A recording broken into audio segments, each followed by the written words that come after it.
communicate their concerns to leadership, and that leadership is very attentive to their concerns when they're raised, and they have the ability to provide that advice Look, independently. I don't have concerns about the judge advocates. I have concerns about the leadership and whether or not they are being sidelined. And I take it what you're saying is they should not be sidelined. It is important for our troops that they not be. Thank you, Mr. Chairman. Senator Sullivan, you are recognized. Thank you, Mr. Chairman, and I want to thank our witnesses here. I also want to, like everybody else, keep the families and victims of this outrageous shooting of our National Guardsmen from West Virginia here in D.C. Just an outrage. I try to go running on the mall every morning, exercising. Whenever I see our National Guardsmen out there, I feel good about them. I always stop them. I thank them. I hope that's what everybody does. By the way, that incident should help spur, I hope, on both sides of the aisle. I have legislation called the Protect Our Heroes Act. I introduce it every year. A lot of Republican co-sponsors, no Democrat co-sponsors yet. It's a simple bill. It says if you try to purposely ambush and lure a first responder, law enforcement, National Guard, police, firefighter into a situation where you then attack them, kill them, that we will federalize that crime. We will make the penalties very high, and if you kill that person, you will get the death penalty. It's called Protect Our Heroes. And I would love it if some of my Democrat colleagues could come on board, because that is exactly what just happened to these young, brave National Guardmen. And the people who did it should get the death penalty when they kill someone. So let me go to you, Mr. Young. The legal framework and precedent of this, I think it's important in the history. You know, there's a lot of revisionist history going on. My first deployment as a U.S. Marine, I did a MU-ARG deployment to the Indo-PACOM region. I was based at Camp Pendleton. When I came back, my battalion was a 6-month deployment, and then half the battalion was ordered by the president, it was President Clinton, I've been around a while, to go to the southern border, and the other part of the battalion was sent to the Umatilla National Forest to go fight forest fires, because it was a really big forest fire season, and the forest fire capability of the United States was tapped out. So they called up the Marines. So we've been doing this for a long time, including a deployment to the border, to secure the border. In the mid-90s, that's when my Marine Corps battalion, active duty battalion, did it. There was no demoralized feelings there. I don't know where the hell Senator Warren gets that. We were motivated Marines. President of the United States told us to go different places, and we went. That's what you do in the military. So can you give me a little sense of the legal framework and the precedent of these kind of National Guard deployments, Mr. Young? It's not the first time we've done this, right? No, Senator, it's not. And the border mission, as you stated, has been long enduring. And decades, right?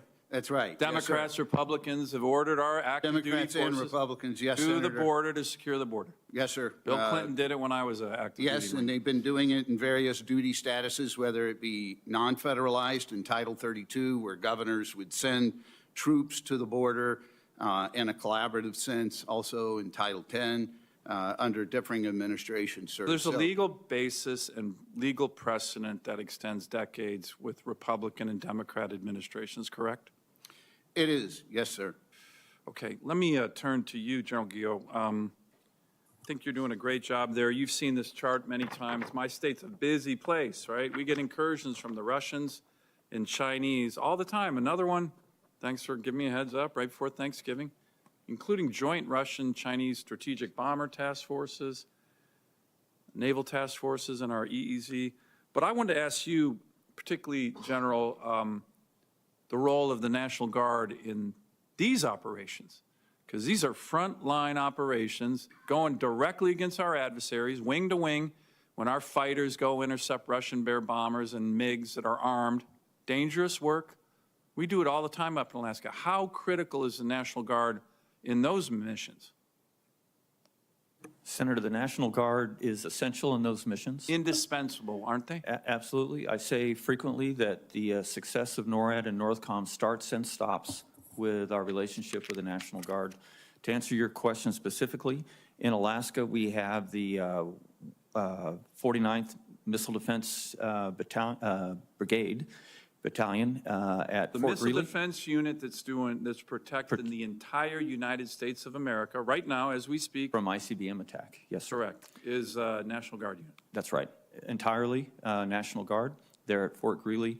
Also, as you mentioned, the air defense is run by 14 different National Guard wings for fighters, 6 National Guard wings for refuelers, including 1 in Alaska, and as well as an air defense squadron in Alaska that works side by side with the active duty forces to conduct the intercepts that you mentioned. Let me ask one final quick question for you, General. You have to make the balance between kind of state-related National Guard missions and national issues, I would say, intercepting Russian Bear bombers and tanking the fighters that go do that is certainly a national mission. It matters to Alaska, it matters to the country. How do you balance that? I want to compliment again the National Guard, the Coast Guard on this big typhoon that hit Western Alaska. It didn't make a lot of press out here. 51 rescue missions, saved 51 lives. Unfortunately, we lost a couple Alaskans in those brutal storms, but that was kind of a state-specific example. How do you make the balance on the National Guard's missions when you have national and state-related missions? So the way we do it is we have constant and steady relationships with the tags to let them know that federal forces are available if needed to complement the initial response in the state. In the case that you just mentioned, I think the response by the Alaska National Guard was phenomenal, and they did not require any federal assistance. But through Northcom, we contact your tag and tags all across the country to make sure they know that we are ready with Title X assistance if needed. Great. Thank you. Thank you. Thank you, Mr. Chairman. Senator Peters, you are recognized. Thank you. Thank you, gentlemen. Thank you for being here and your testimony. Just wanted to put out, first off, I think we all agree here, and everybody in this room, is that keeping the American public safe and fighting crime and making sure folks feel secure in their communities is absolutely fundamental to government. I would say it's probably the primary role of government is to keep people safe, first and foremost, so that we all agree. But then the second question is, how do we do that in the most effective way? How do we actually reduce crime? How do we make sure people are safe, and how do we spend scarce taxpayer money as wisely as possible? That's how I approach problems. So I had my Homeland Security staff, who I'm serve as ranking member, kind of look at the cost, and based on information we've gotten from the administration, National Guard deployments to American cities by this administration have cost taxpayers a little over $410 million so far, with the stated mission of restoring law and order and reducing crime. The federal government, however, as I think you know, already has some really effective ways of bolstering public safety now, such as the Department of Justice COPS hiring program, which puts highly trained, professional, full-time police officers in the community, helping those communities in particular that need additional law enforcement help. It funds local agencies to hire career law enforcement officers. Last year, in fact, the COPS program funded the hiring and training of 1,193 fully trained professional police officers nationwide at a cost of $157 million. So if we just do a bit of back-of-the-napkin math, the $410 million spent over the past 4 months of Guard deployments, if annualized, we would be able to hire 9,366 local trained police officers who know their communities, have local trust, and are often part of the community. They live there as well. So, Mr. DeLivson, given these numbers, do you agree that spending these funds on career law enforcement officers would be much more effective use of taxpayer money than a temporary employment of National Guard folks? Senator, thank you for the question. And you make a great point as far as the difference in cost, but I would counter that by saying in exigent circumstances where we need to move fast, where things are not standard or normal, the National Guard is the response force that needs to be utilized in those situations. We look at Los Angeles and the rioting that was occurring out there. President Trump had to take action in that situation and mobilize the National Guard to help our partners in federal law enforcement respond to the vicious attacks that were happening on those officials. And so in those scenarios, it makes a lot more sense for National Guardsmen to deploy. Additionally, in areas where we are able to work with state governments, such as the state of Tennessee, we've been able to help dramatically reduce the overall crime rates in that city. And we are constantly reassessing the situation on the ground. If we are able to get crime rates down, where local law enforcement can handle these issues once again without additional federal support, there's nothing more that we'd like to do than to end these deployments. But with normalization of criminal activity, the president has jumped at this opportunity and led to make sure that we are a nation of law and order. Well, let me reiterate. If you talked about putting those troops in the short run, that governors and mayors who actually are on the ground, those are their cities, those are their folks, didn't believe that that support was necessary, that it, and in fact, it only increased tensions in those communities. That's not a long-term solution, and we should probably be immediately deploying things like COPS grants to help folks.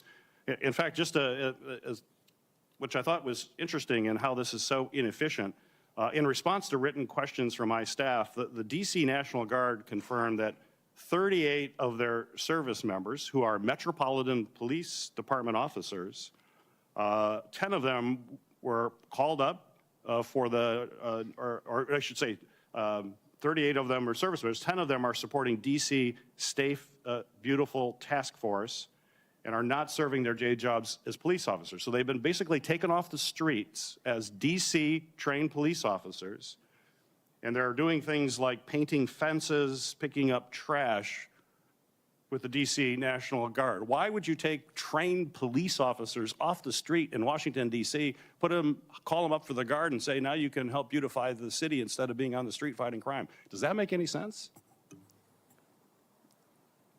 It's a good question, Senator, but I would posit two things. First off, there are different missions for the DC deployment. There are presence patrols that are taking place constantly to make sure that people feel safe and secure. These folks weren't doing that. From what we understand, they were doing the beautification mission.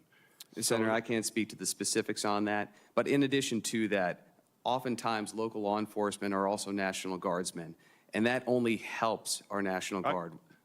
I agree, but they should be doing law enforcement work, not picking up trash. I mean, these are the kinds of things that just how inefficient. We got to be efficient. Taxpayer money is sacred. We have to protect our communities, but let's do it in a smart way. Let's not do it in a way that may make TV news. Let's do it in a way that actually helps people on the ground and keeps them safe. Thank you, Senator. Senator Schmidt, you're recognized. Thank you, Mr. Chair. I'll just point out that I do think that it's important to understand why we're here, like the context. The fact of the matter is that the excusing of violence and this unlawful behavior by rioters and folks who seek to do harm against our law enforcement across this country has metastasized. And you don't have to go back into ancient history. You know, you look in the summer of love of 2020, when Democrat mayors and Democrat governors sat idly by while bricks were dropped off when the sun went down and buildings burned. Law enforcement officers were shot, they were spit at. And you know what the Democrat response was? We hear you. Yes, we should defund the police. Now, my friends on the other side, they want to sort of memory hole that. But you could run a tale of the tape about elected Democrats who spouted this nonsense. So when we talk about having local solutions, the fact of the matter is, I was Attorney General at the time, a lot of law enforcement folks, they just left. Police officers took early retirement. So you're not going to just magically create this group of local law enforcement folks to take on violent crime. I think the pendulum is starting to swing back.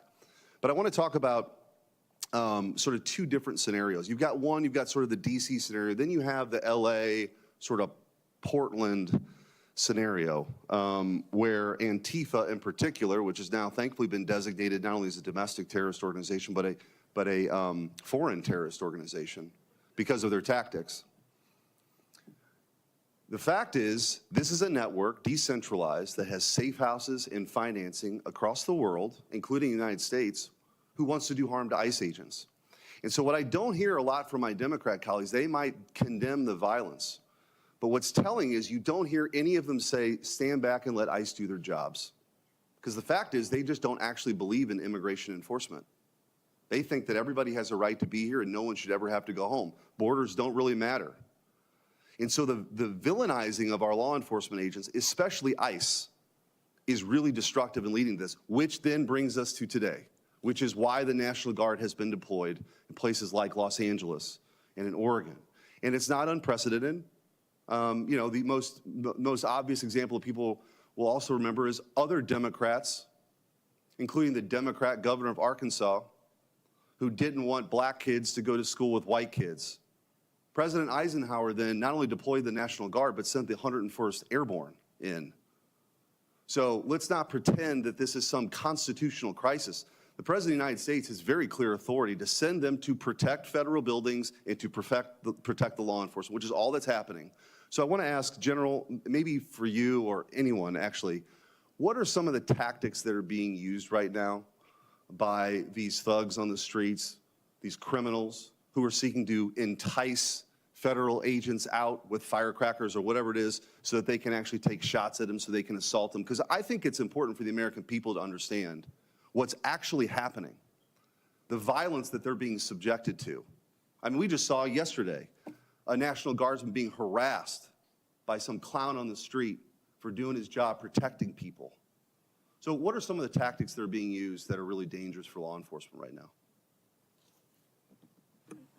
Senator, you just described many of the tactics that were being used when Title X forces were directed into Los Angeles to protect federal activities, to include ICE conduct of their duties.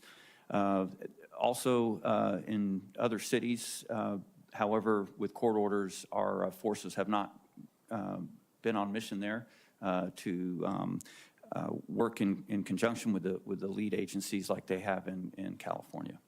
I think you've seen, there's no coincidence here, you've seen a 1,000% increase in assaults on ICE officers. So to my Democrat colleagues who want to have this hearing, we got to be honest about what's actually happening out there. This rhetoric is making it open season on law enforcement, and it's incredibly dangerous.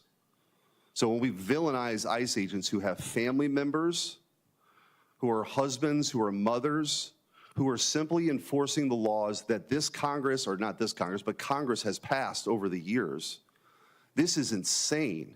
And the condoning of people blocking off vehicles from,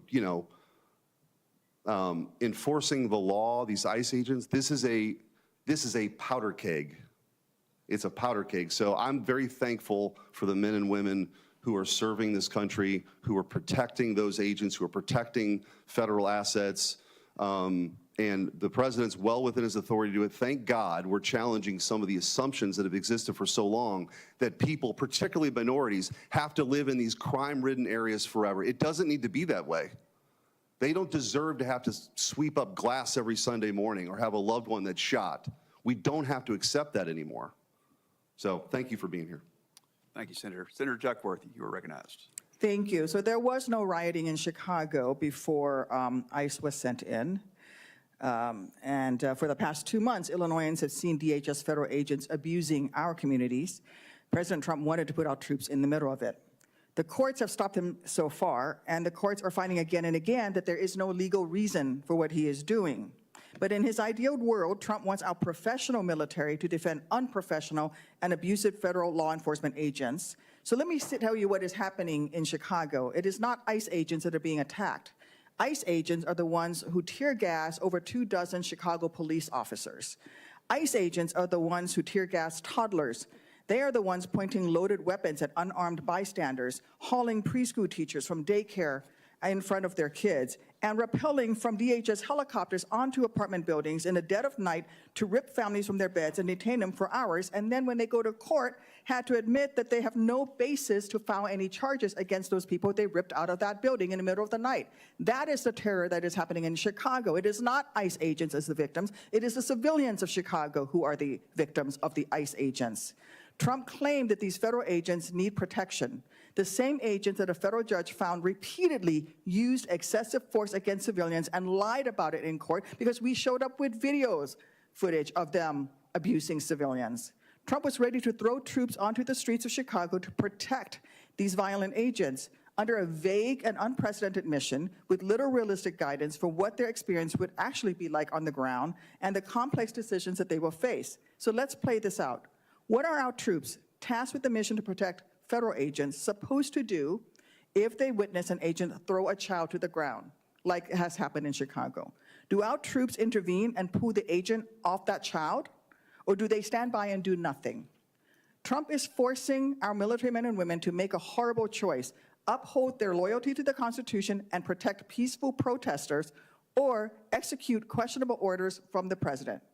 Mr. Young, will the department commit to provide legal protection to any Title X service member who intervenes to stop a federal agent from wrongfully harming a civilian?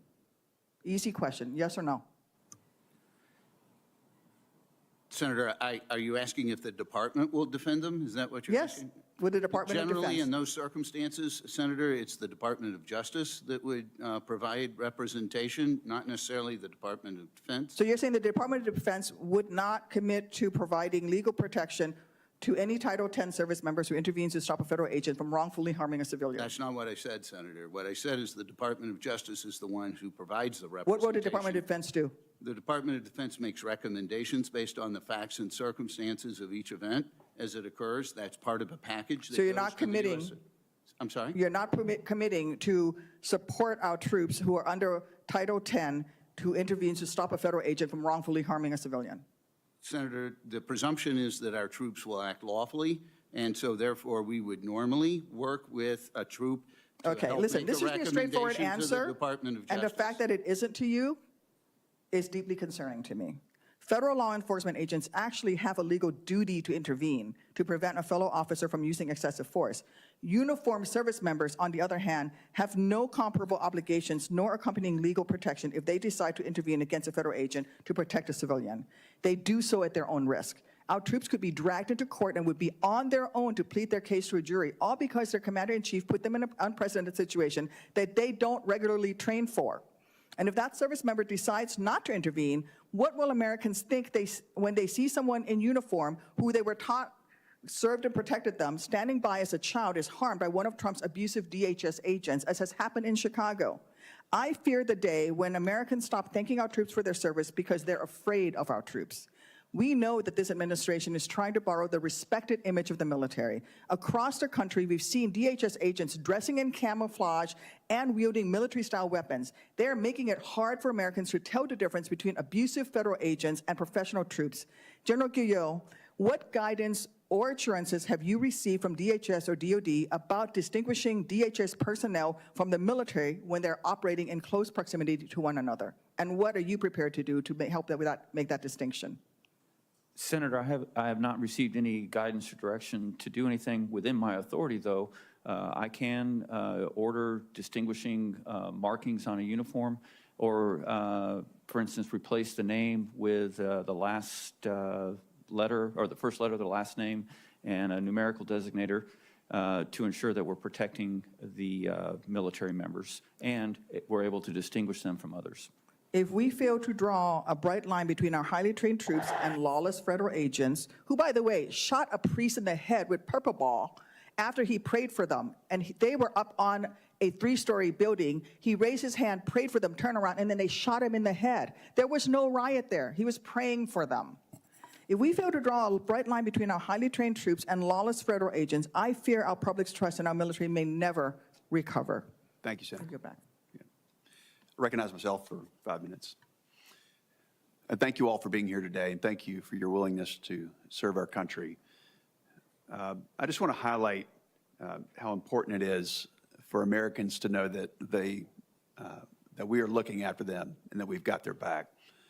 You know, deploying National Guard, it would not be necessary, and I think you pointed this out, but it would not be necessary if state and local officials were helping get criminal, illegal aliens and violent repeat offenders off the streets. But the problem had metastasized and President Trump needed to step in. So thank you all for what you're doing. You know, my colleagues across the aisle, they like to talk about the importance of the rule of law, but unfortunately not when it comes to enforcing immigration or criminal law. So I think we should be thankful each and every day for our men and women in uniform who put themselves in harm's way to keep Americans safe. You know, some elected Democrats have even made the dangerous claim that it was the National Guard's very presence that led to the murder of Specialist Sarah Beckstrom and the wounding of Staff Sergeant Andrew Wolf.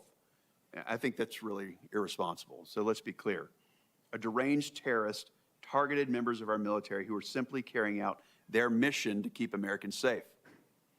And they weren't attacked because of President Trump or Operation Make DC Safe and Beautiful or anything that service members themselves had done.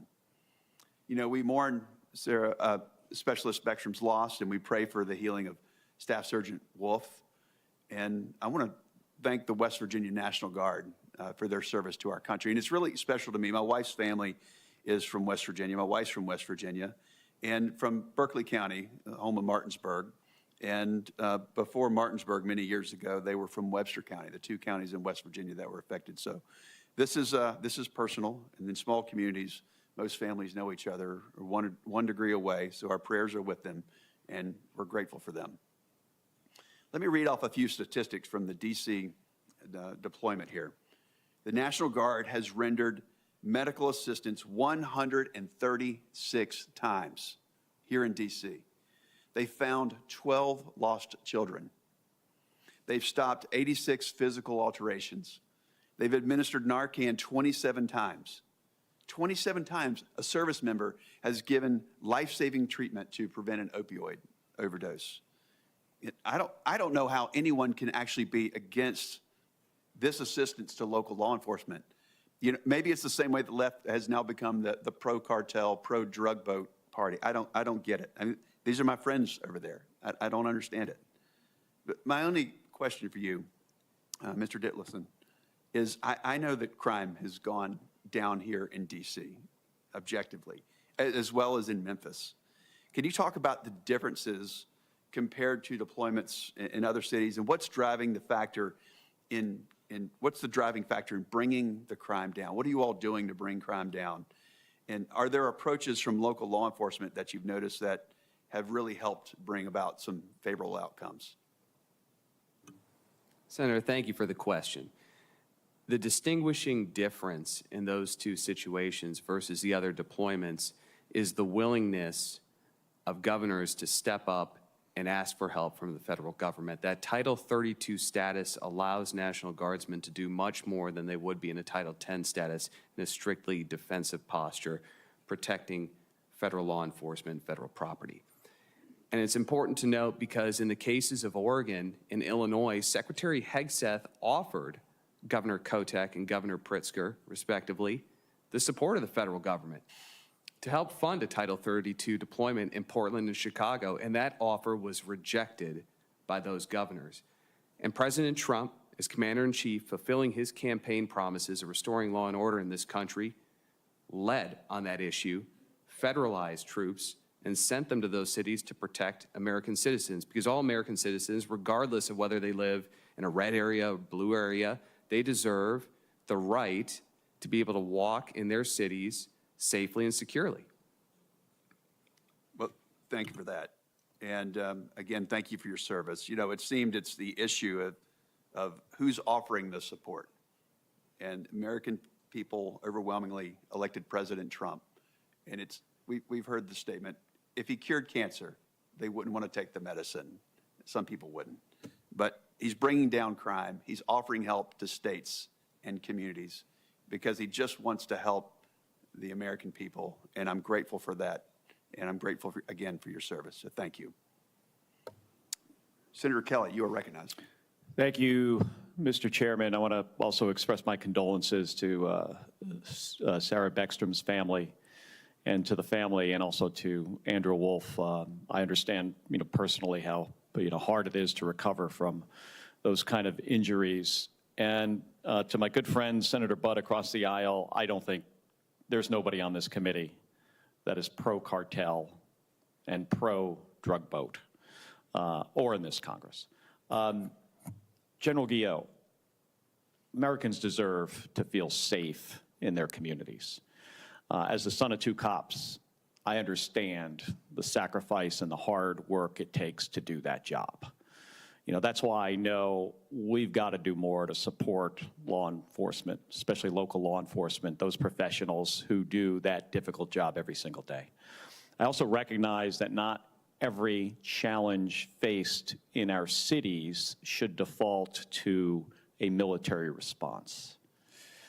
On September 30th, President Trump addressed military leadership, both senior officers, admirals and generals, and senior enlisted at Quantico about the deployments of National Guard to U.S. cities. And at that address, he said, and I quote, "I told Pete we should use some of these dangerous cities as training grounds for our military National Guard," unquote. So General Guillot, is there an established DOD policy that authorizes using civilian communities as training grounds and American citizens as training tools?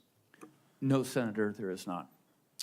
Is there any precedent in DOD history for conducting combat-oriented training in American communities?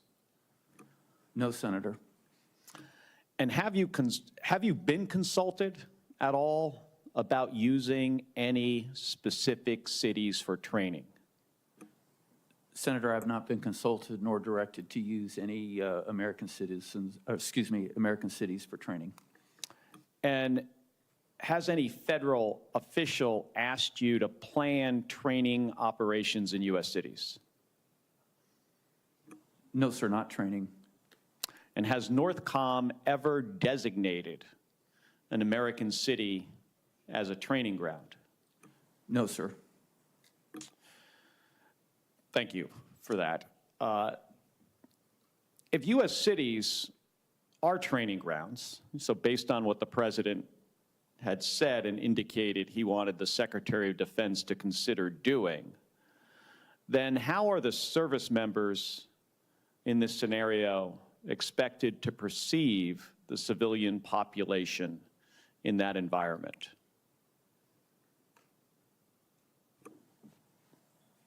Senator, I can tell you that for the areas that are under Title X control, we provide very clear training and reinforce that with daily meetings on what our purpose is there, and that is to protect federal buildings. It is not for any other function. But if you carried out the president's objective of using a city for training, does this imply that civilians could be used as potential adversaries? Senator, I'm very confident that that is not a factor within my chain of command because of the very clear guidance and direction that we give on what the mission is and what our proper response to any activities there, which includes de-escalation as the first step in the standing rules for the use of force. So what do you think the president meant by that statement? Sir, I haven't thought into what he might have meant. I listened to it at the time, and since then have only gone on what has been directly tasked to us and then what my authorities and responsibilities are. Would it ever be okay to regard U.S. citizens as adversaries or enemies?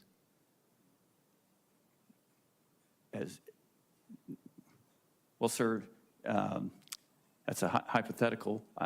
Our initial response is no. Now, of course, there could be illegal activity that's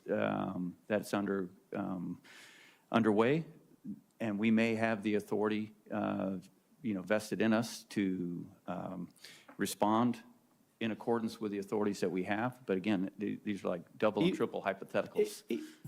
I don't mean it as a hypothetical. And even if there was illegal activity, could be viewed that that person is a criminal. I'm asking specifically, is it okay to regard U.S. citizens as enemies? No, sir. Well, thank you. We defend the United States and U.S. citizens. We do not view them as enemies. I agree with you. My concern is, that labeling a city as a training ground inherently puts civilians in a position of being an adversary or an enemy. So I appreciate your response. Thank you, General. Thank you, Senator. Senator Slotkin, you're recognized. Thank you. And I join the rest of my colleagues in recognizing the 2 West Virginia guardsmen who were shot in one fatal shooting, and thank them and their families for what they've done. I guess, my questions are for you, Mr. Young. You're the #2 lawyer at the Department of Defense. You've come before this committee before. A couple of weeks ago, a couple of us here on this committee and others put out a video talking about unlawful orders because we were getting so many people in uniform coming to us and saying, I just don't know if I'm going to be asked to do something that is illegal. I don't know how to handle that. Do you believe that any president can issue illegal orders? Is it possible for a president of the United States to issue illegal orders that the U.S. military should reject? Senator, that's theoretically possible. Okay. And, I think in the past, then Major Hegseth in 2016 said that the military has a responsibility to reject illegal orders. Attorney General Bondi last year wrote that military officers are required not to carry out unlawful orders. Can you give me an example of what would be an unlawful order of any kind? Senator, I would say that the oath that this Congress has prescribed in 10 Just an USC example. 502 Just an example. Like we've prosecuted people, right, for carrying out illegal orders. So what? Tell me is there? Just give me any example. In that example, Senator, the one that would come to mind would be the My Lai massacre from where a young platoon leader issued that it was not the President of the United States. As long as an order is not patently and facially illegal, it is presumed to be lawful, and service members are obligated to follow it without having to consult with the judge. And I think the conversation that we were starting was not because we don't trust the military. If anything, I've worked alongside the military my entire life as a CIA officer. It's that the decision makers and the words coming out of the mouth of the commander-in-chief using our cities as, quote, training grounds, those are the things. Going after, quote, the enemy within does not give us confidence that this president is going to always use the military in an apolitical way that's exclusively meant on protecting the United States. Now, you said earlier that, and rightfully so, that the National Guard, of course, if they're doing missions like helping to clean up from an ice storm in Michigan, I don't think anyone questions the typical way that we use the National Guard. But for these folks who are deployed against the wishes of the sitting governor and the people of that state, you said that the troops are there to protect federal personnel, functions, and property, right? So people or functions or buildings. If you were asked to approve the placement of uniformed military on and around polling locations for a federal election in 2026, what would your legal judgment be of whether those uniforms could do that? Senator, again, that's a hypothetical situation. There are federal laws that prohibit the stationing of troops at polling places. However, right, the question would be whether or not the degree to which that would apply in a non-federalized status under Title 32, and it would depend on the status of the personnel and the mission parameters that are being contemplated. So it's possible that if you were asked, if you said, look, we've got a problem in Chicago, right? We've talked about federal troops in Chicago. We need to put uniformed military surrounding polling locations in downtown Chicago. Are there circumstances in which you would approve that? Senator, I would say this, is that during COVID, when many poll workers were unavailable, many state and But local you can jurisdictions understand, I placed understand during National Guard COVID, but personnel there. you can understand that when there's a trust deficit, right? When the President of the United States says we have to go after the enemy within, and that if he loses an election, it's because it was rigged, his words, that the idea that we put uniformed military surrounding polling locations, for you to not understand what that means to the American public, the playbook of authoritarianism that I've seen as a CIA officer play out over and over and over again in other countries, for you not to understand that that sends a shiver down the spine of every American, and should, whether you're a Democrat or Republican, that's why there's a trust deficit, is because there are some circumstances in which you would use the military in the middle of our democracy like that. And I continue to believe it's not our uniformed military that have a problem, it's the leaders who are directing them and these missions. Thank you, Senator. Senator Rosen, you're recognized. Thank you. Well, I want to thank Chairman Wicker and Ranking Member Reed for holding this hearing. And like the rest of my colleagues and all Americans, my heart breaks for the murder of Specialist Sarah Beckstrom and the shooting of Staff Sergeant Andrew Wolf, who is thankfully recovering. My deepest condolences go out to their families, to the members of the West Virginia National Guard. And there's no question that American cities like Washington, D.C. face real public safety challenges. We need to tackle those directly by supporting and investing in local law enforcement. We need to strengthen community policing strategies. We need to address the root causes that drive crime. And sending the National Guard into communities, as my colleagues have suggested, is not a long-term solution or any solution to crime in our cities.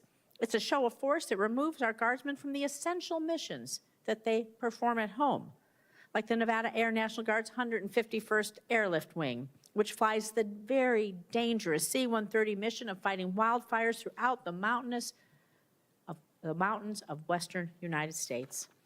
It also unfairly erodes the National Guard's standing with the American people. It needlessly puts guardsmen in harm's way without the legal means to effectively police American streets. It places our men and women in uniform in deeply fraught situations in their own home communities, particularly in states like Nevada with large Latino and immigrant populations, communities which members of the National Guard also hail from, sometimes even coming from mixed status families themselves. Deploying guardsmen along ICE raises real concerns about trust and community safety. We cannot ask our guardsmen to shoulder missions that strain their relationship with the communities that they proudly serve. So my priority is ensuring that our guardsmen and women can continue carrying out the mission sets that matter most to their states, including Nevada, all of our states, where our communities depend heavily on their support. That's why I want to understand exactly what guardsmen across from the United States are being pulled from, and whether the department has taken steps to mitigate the strain these deployments impose back home. So I'm going to talk about alternate missions. So General Guillot, can you outline what mission guardsmen were pulled from in their home states, and have any Guard units been pulled from time-sensitive missions, such as wildfire response, medical evacuation support, cyber defense teams, and scheduled annual training? Senator, the Guard units that were activated to federal status in support of operations in California, Oregon, and Chicago were selected by the tags of those states when we presented the tasking to them. The units that were actually selected to fill those roles were selected by the So you're saying there tags. was an option given to what states would be deployed, and those tags are the ones who made the decision? That's what you just said. No, what I said is once the task came to that state, we consulted with the tags to determine who in that state would fill the tasking. So they did could- you provide any backfill support to the governors of these affected states, or those home state missions that are going unmet? No, ma'am. No backfill support. No, we don't have forces to provide backfill, ma'am. We were tasked to fill. The states were tasked with the order, and then what I'm explaining is that we worked with the tags to make sure they picked the best units for that mission from within their state. Have did the governors of these states raise concerns about losing their personnel during peak operational periods? And if so, can you share with us those concerns? Ma'am, I have not received any concerns. Okay. Mr. Divildson, can you walk us through how the department weighed federal deployment demands against state-level mission requirements before deciding to move these personnel, please? Absolutely, Senator. In the department, as the coordinating lead for these particular mobilizations, we consult with the National Guard Bureau, the Joint Staff, we speak with OGC, we speak with the Comptroller, and we make sure that we are balancing all of those different needs to provide the best advice to the Secretary in how these troops are mobilized. Thank you. So I have just a few seconds left. So General, I'm going to go back to you. I want to know, from your perspective, are guardsmen being placed in situations where they're working in close proximity to ICE or otherwise involved in sensitive community interactions, and what guidance has been given to avoid eroding trust in diverse communities, as my esteemed colleague deferred to? And what is the division of mission responsibilities between DOD and ICE? Thank you. Senator, the difference between the duties of ICE and the Title X forces is extreme. The Title X forces are only there to protect the federal facilities. Sometimes it's an ICE building, but in other cases, it's Los Angeles. It is not. It's a federal building.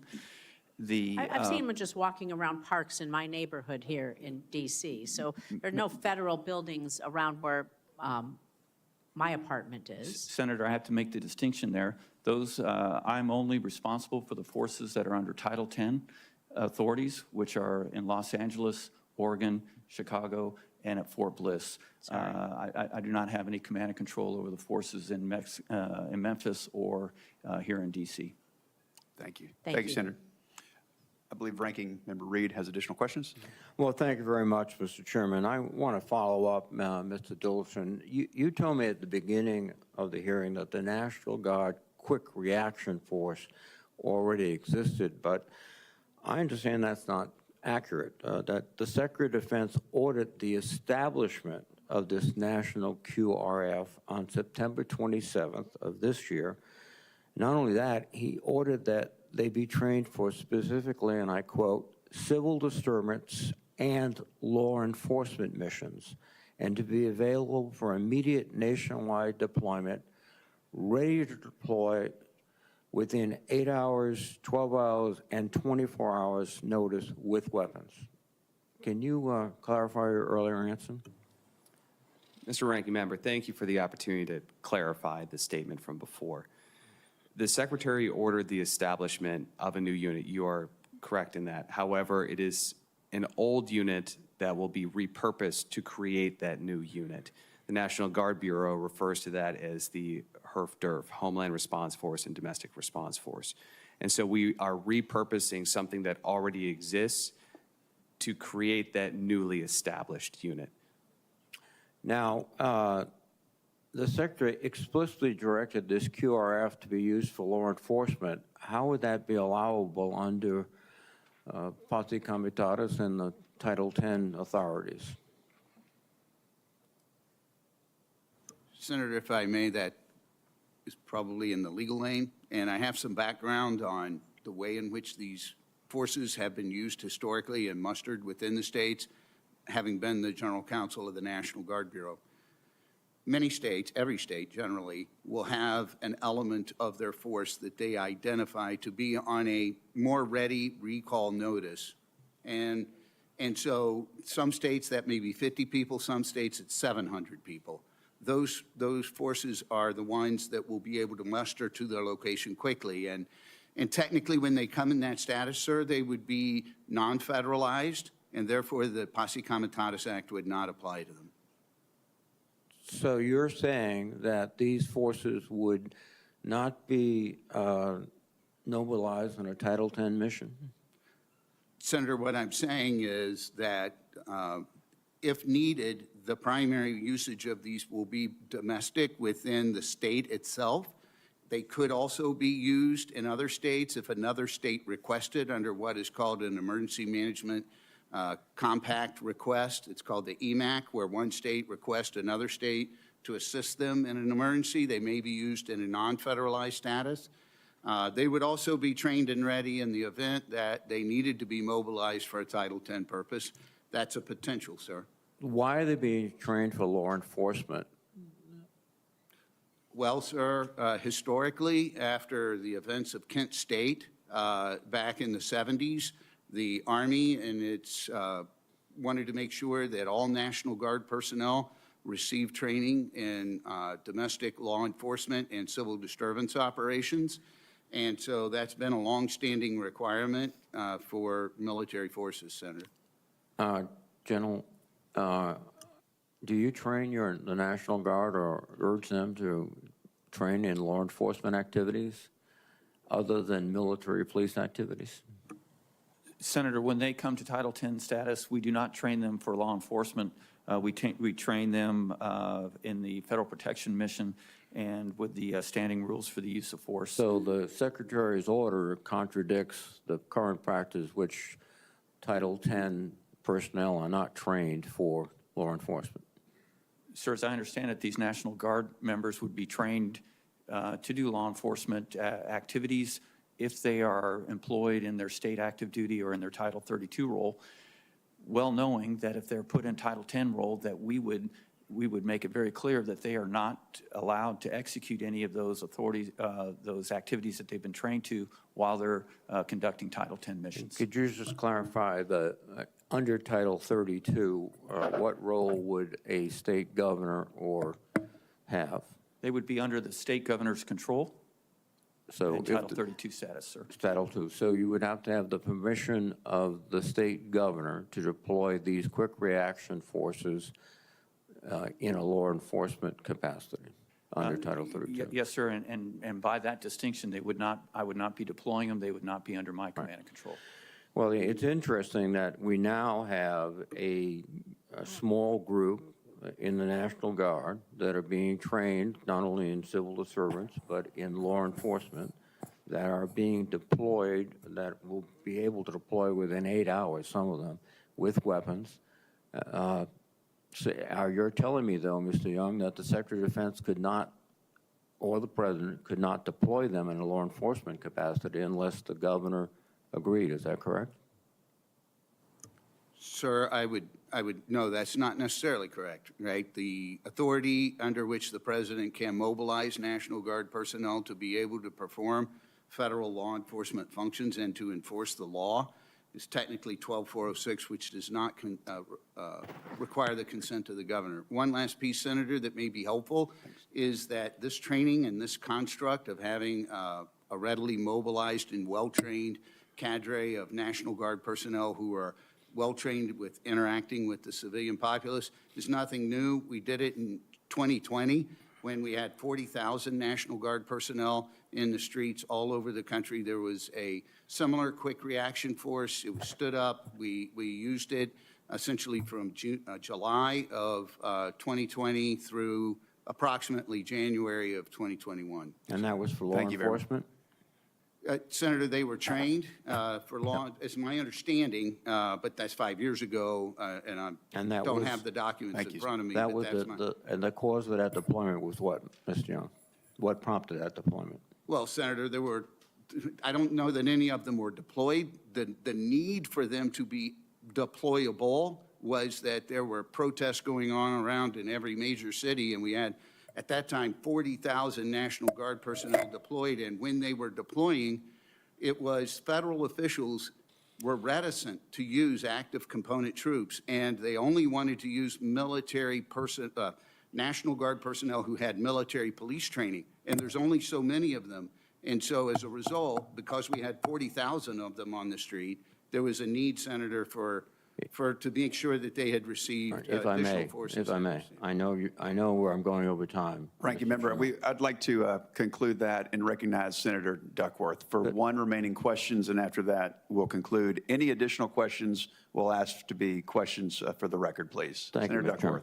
Duckworth. Yes, thank you. So let me clarify. Mr. Dorfelson, can you commit right now that the mission of any deployment of active duty or National Guard troops domestically will never expand beyond the protection of federal buildings and federal law enforcement agents? Because in Illinois, you have Texas National Guardsmen deployed to Illinois against our governor's wishes.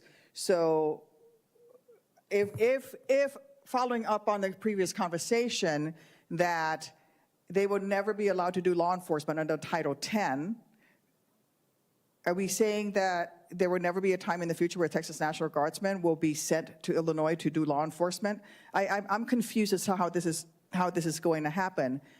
So will National Guard troops domestically ever be told to carry out a mission beyond protection of federal buildings and federal law enforcement agents in any state, such as has happened in Illinois, where Texas National Guardsmen were sent to Illinois, forced down our throats?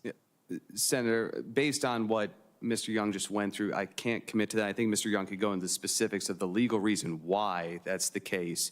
But in the Title 10 status, as a federal troop, the president has the authority to move them into another state, such as the Where Texas they will, National then Guard. you're saying that you can't commit that those troops under Title 10 orders, you're not committing, right now, let me put, for the record, everybody in this room hears you, you're not committing that National Guardsmen will not be moved under Title 10 status into a different state to perform law enforcement functions, to do a mission beyond protection of federal property and Senator protection Duckworth, of we federal understand troops? you have many more questions. Any additional questions would be questions for the record if the witnesses would. Can you let him please give answer? the best answer, please. Senator Duckworth, for that question, these troops are deployed in the 12406 status, protecting federal buildings and property. I respect the president's decision space on this one. Is something that we would evaluate in the building if we receive the order. So your answer is no, you can't commit to it. Mr. Young, I believe I can defer to him on the specific legalities of this one. My question is to you. So no, you cannot make that I commitment. understand that, Senator, but whatever would come into our office and policy, I commit that that would absolutely go through the Office of General Counsel to make sure that whatever we are doing is 100% legal under the law. Thank you to our witnesses. This concludes today's hearing, and I want to thank you all for your testimony. For the information of members, questions for the record will be due to the committee within 2 business days of the conclusion of the hearing. We are adjourned.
to stop them, you have to check their identification. Okay, but can you tell me if you were describing to me as a new $50,000 bonused ICE agent, what does a migrant look like? You would stop and you would ask them for ID, and No, you'd be on an intelligence-driven operation, which is what these ICE raids are. They're intelligence. But if you were to say a guy's wearing a red shirt, you would say the guy's wearing a red shirt and a purple baseball hat.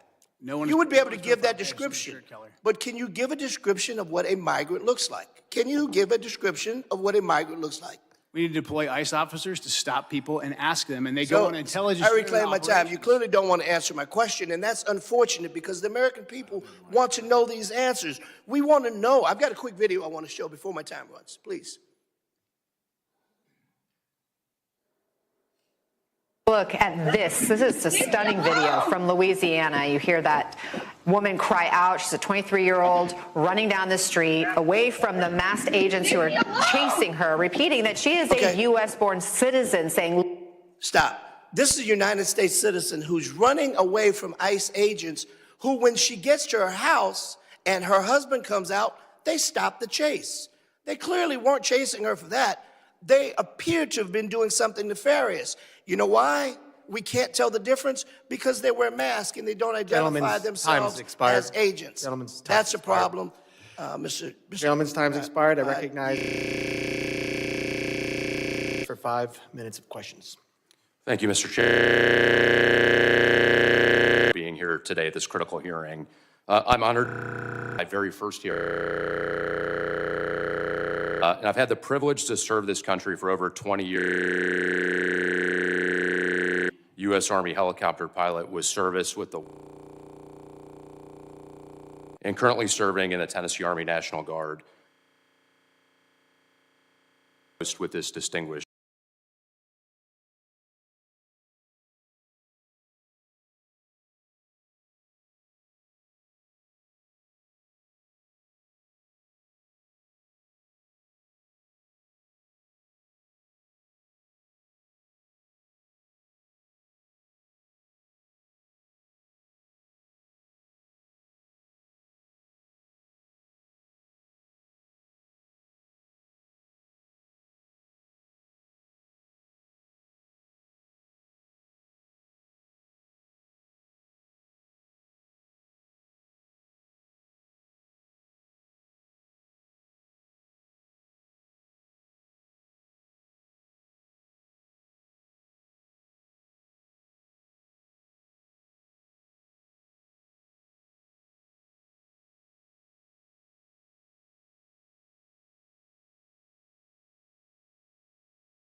the Palestinian Strip is something, the Gaza Strip rather, is something that people have been trying to accomplish for 70 years. So, this is a complex problem, and this administration wants to be very thoughtful about it, and we want to ensure an enduring and lasting peace. And when those announcements are ready, they will be made. Sure. Thank you. There have been reports that Vladimir Putin called Maduro today to reaffirm his support. I wanted to ask if it is concerning to the president that Putin has given such a warm embrace to Maduro. I don't think that would be concerning to the president at all, no. I'll let him speak on it further. Spoken to Putin about that?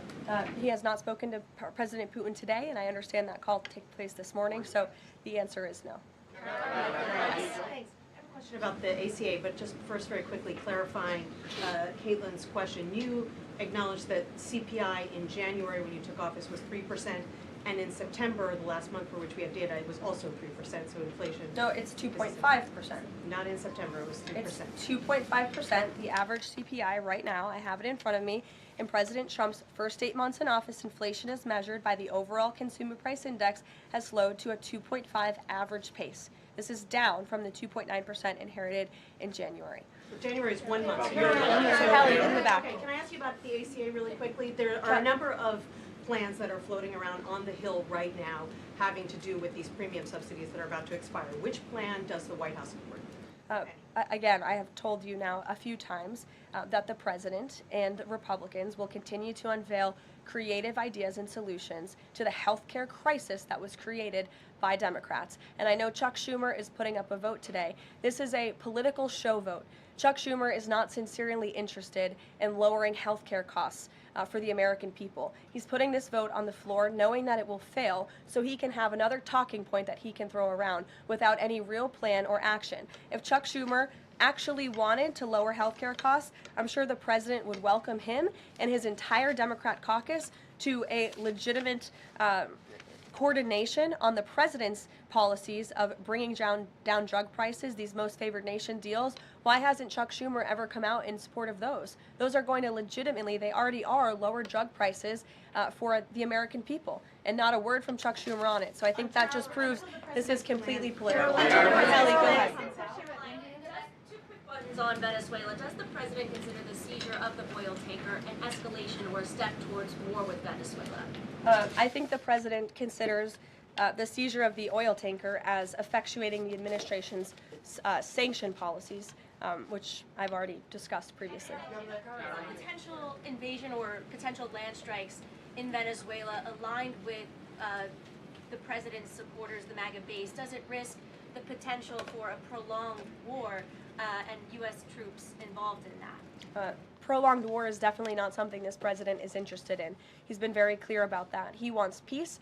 He also wants to see the end of illegal drugs being trafficked into the United States and taking the lives of hundreds of thousands of Americans across our country. And he's thinking about that every day here at the White House. With every drug boat that is taken out by this administration, we are saving thousands of lives by deterring those drugs and stopping those drugs from flowing into our country. You will all, excuse me, you'll all hear, excuse me, you will all see the president tonight. He'll be making remarks at the Congressional Christmas Ball, which will be taking place here at the White House. And later this afternoon, he will be signing some congressional bills and executive orders that we, as always, will keep you apprised of. Thanks, guys. Can you say a word about the call with Modi?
Mr. Van Hollen. Mr. Van Hollen, no.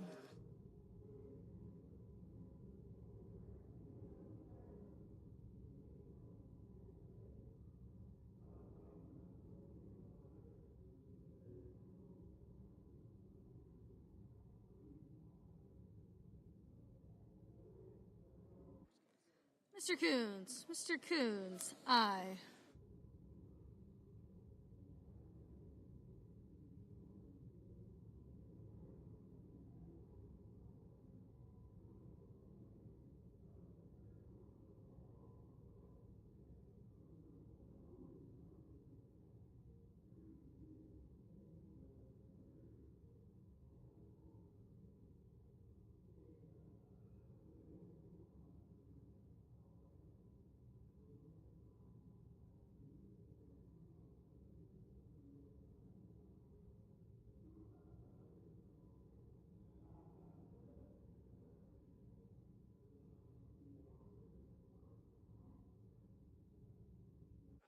Ms. Ernst. Ms. Ernst, aye.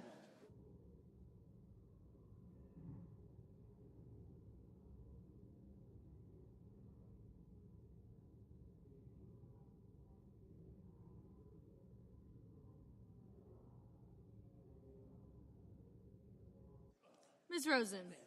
Ms. Rosen, aye. Mr. Budd. Mr. Budd, aye.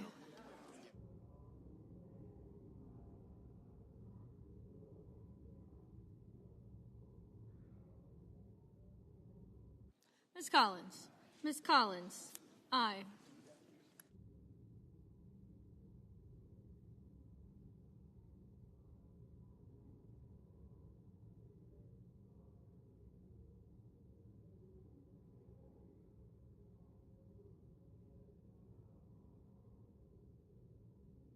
Mr. Cotton.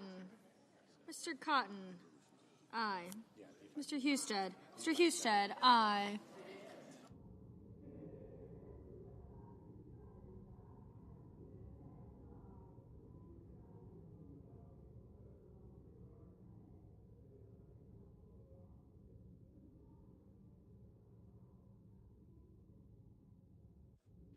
Ms. Klobuchar. Ms. Klobuchar, aye. Mr. Hoven. Mr. Hoven, aye.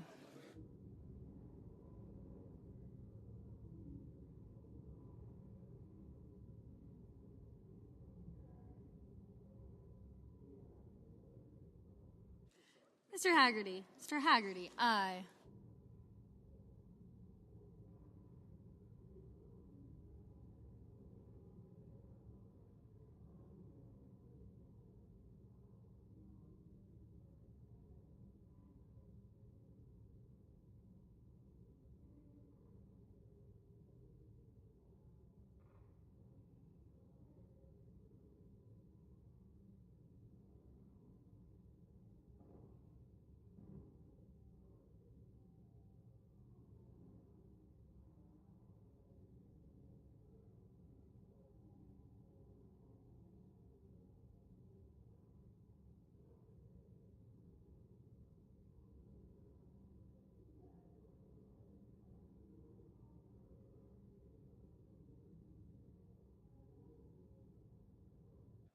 Ms. Alsterbrooks. Ms. Alsterbrooks, no.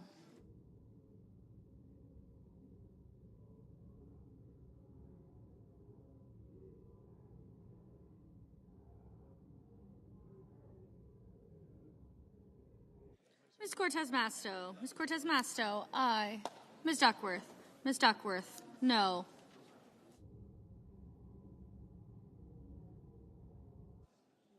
Ms. Cantwell. Ms. Cantwell, aye. Ms. Cantwell. Ms. Cantwell, no.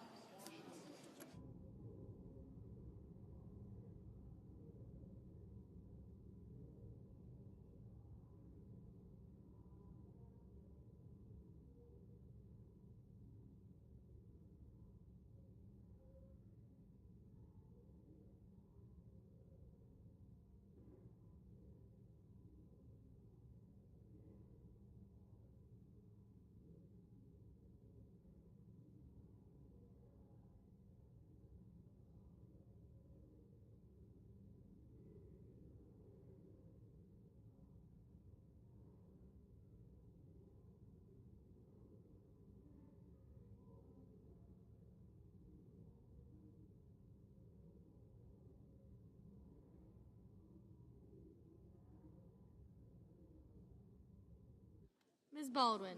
Ms. Baldwin, aye. Mrs. Gillibrand. Mrs. Gillibrand, aye.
Ms. Alsterbrooks. Ms. Alsterbrooks, aye.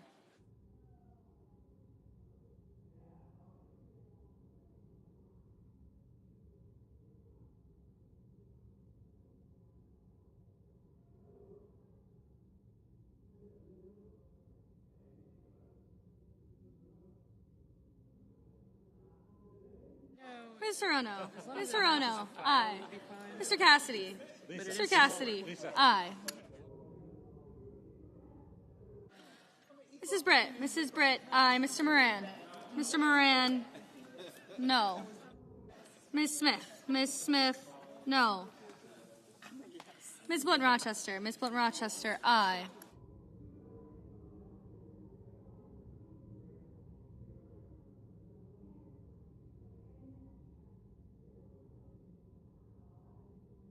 Mr. Graham. Mr. Graham, aye.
Mr. Cruz. Mr. Cruz, aye.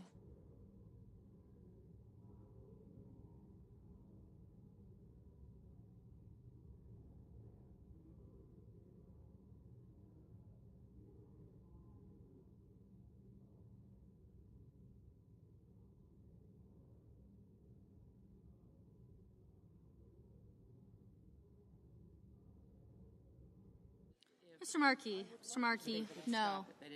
Mr. Welch. Mr. Welch, no.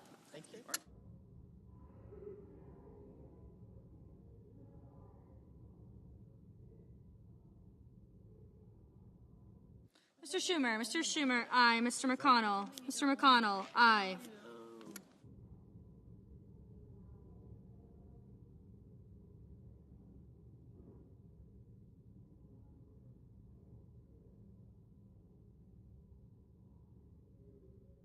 Mr. Cruz. Mr. Cruz, no.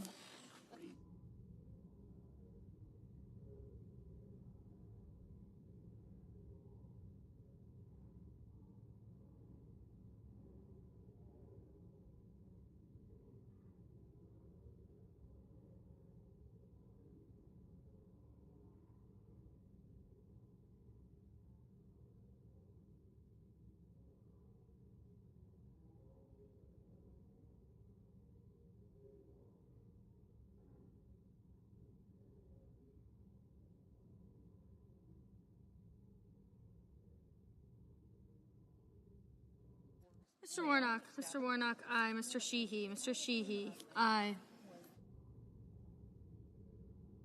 Mr. Merkley. Mr. Merkley, no.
Mr. Schiff. Mr. Schiff, no.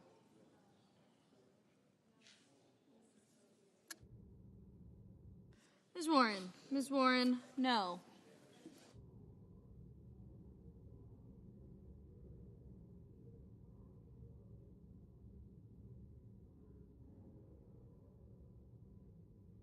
Mr. Booker. Mr. Booker, no.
Mr. Hickenlooper. Mr. Hickenlooper, aye.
On this vote, the yeas are 75, the nays are 22.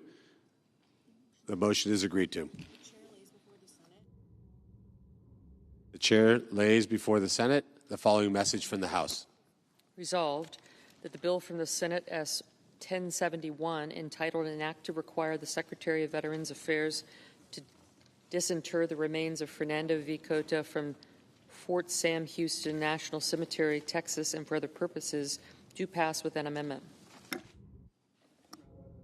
I recognize the Majority Leader. Thank you, Mr. President. Mr. President, I move to concur in the House amendment to S. 1071.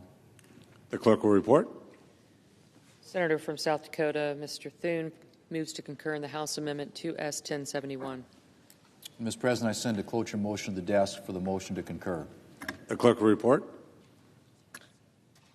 Cloture motion, we the undersigned senators, in accordance with the provisions of Rule 22 of the Standing Rules of the Senate, do hereby move to bring to a close debate on the motion to concur in the House amendment to S.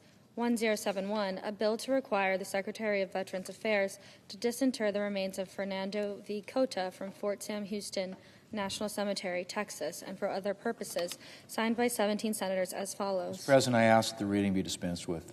Without objection. And I move to concur in the House amendment with an amendment. The clerk will report.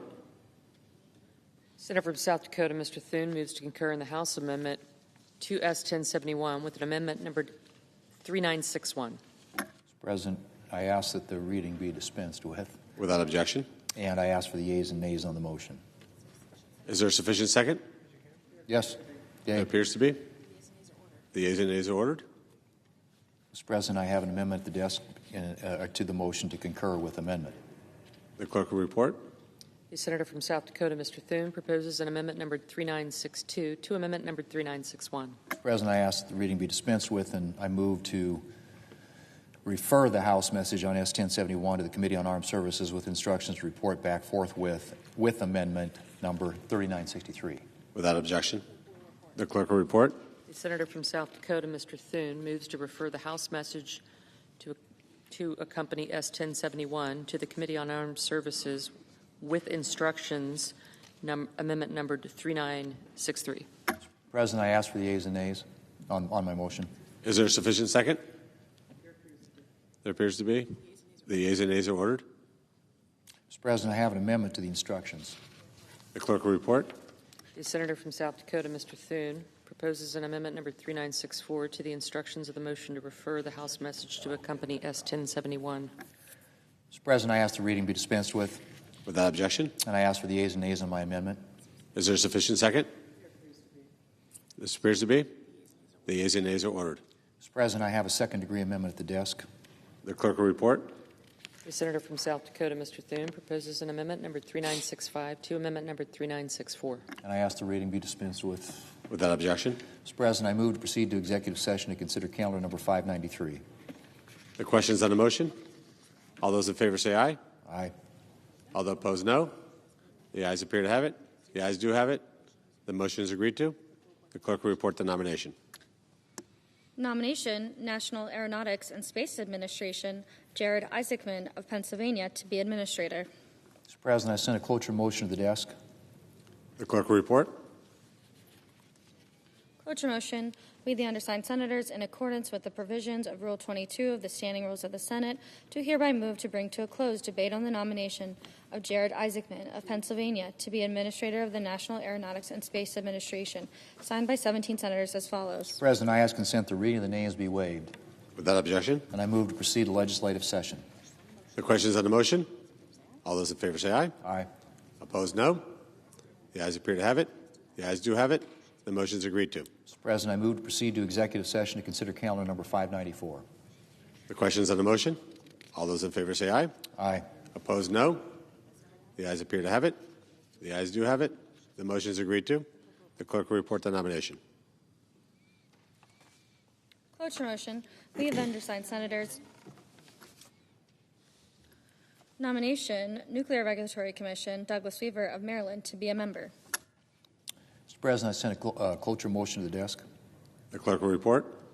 Cloture motion, we the undersigned senators, in accordance with the provisions of Rule 22 of the Standing Rules of the Senate, do hereby move to bring to a close debate on the nomination of Douglas Weaver of Maryland to be a member of the Nuclear Regulatory Commission for the remainder of the term expiring June 30th, 2026, signed by 17 senators as follows. Mr. President, I ask consent the reading of the names be waived, Without objection. and I move to proceed to legislative session.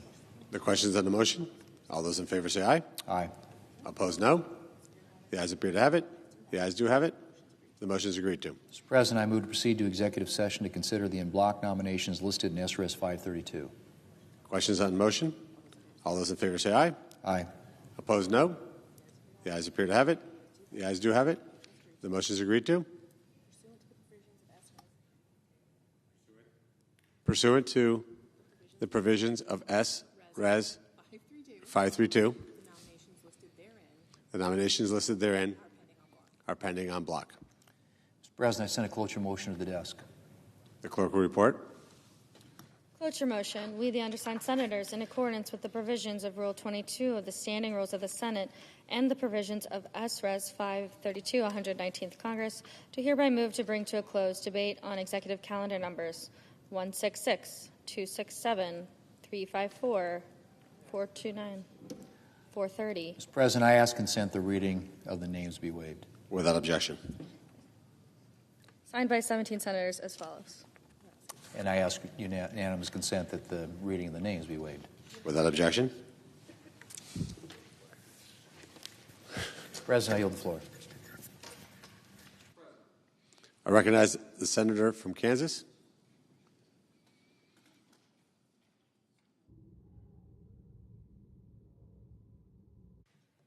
Mr. President, the deadly collision that occurred here in our nation's capital between American Airlines Flight 5342 from Wichita, Kansas, and a U.S. Army Black Hawk helicopter on January 29, 2025, forever changed how we look and think about air travel. There were numerous circumstances that led to this horrific incident, and the NTSB, the National Transportation Safety Board, critical investigation into this collision is continuing even today.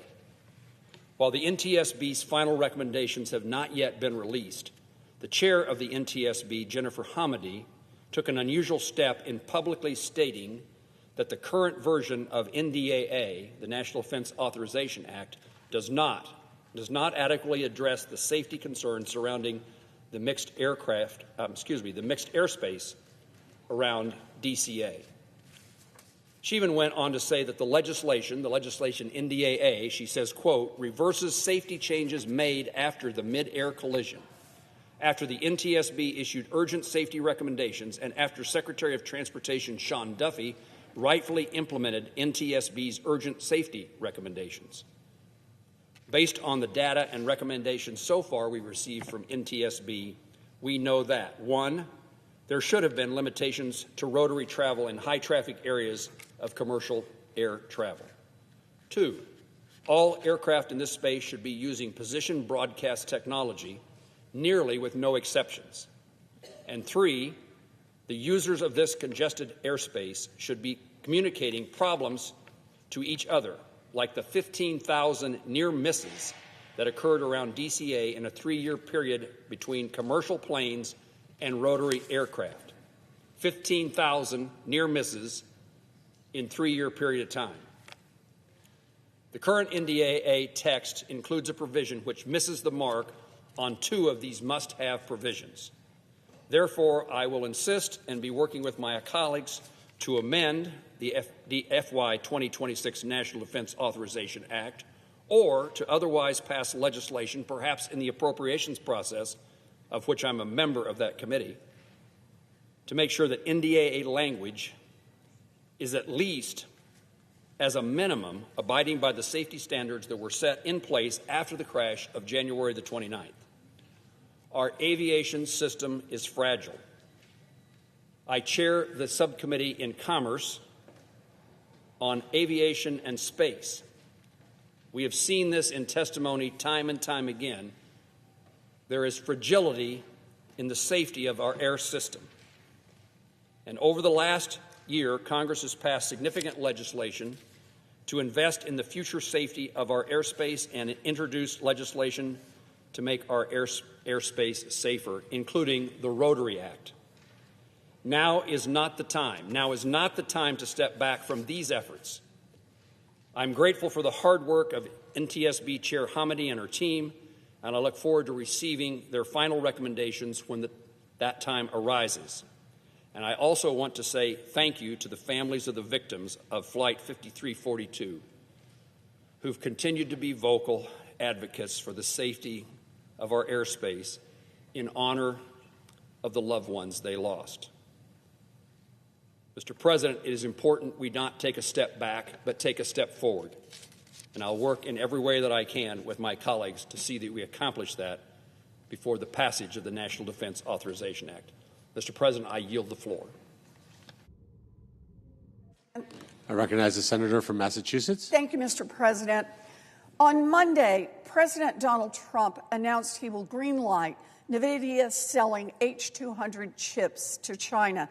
Now, these are advanced chips that the Chinese military has been after for years. Trump's own Department of Justice has called them, quote, the building blocks of AI superiority. And just hours before Trump's announcement, the Department of Justice announced a crackdown on a sophisticated trafficking network that allegedly smuggled $50 million worth of these chips to China. Why? Because they know that China is gaining access to these chips, and that poses a serious threat to our technological leadership and national security.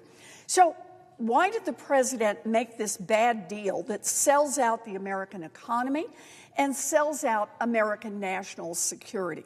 It's simple. In the Trump administration, money talks. And NVIDIA's CEO, Jensen Huang, knows it. Mr. Huang understands that in this administration, being able to cozy up to Donald Trump might be the most important corporate CEO skill of all. Mr. Huang paid a $1 million a plate dinner to be with the president. Mr. Huang's company has donated to the president's ballroom. And Commerce Secretary Howard Lutnick's former company, now run by his son, stands to make loads of money if NVIDIA's stock surges. Those are just the most obvious possible reasons to cut this deal.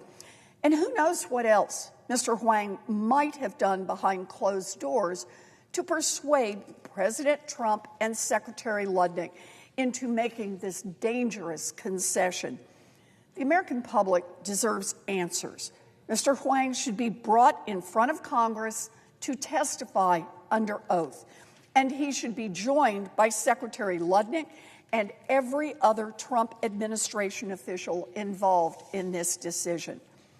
Congress does not need to stand by helplessly.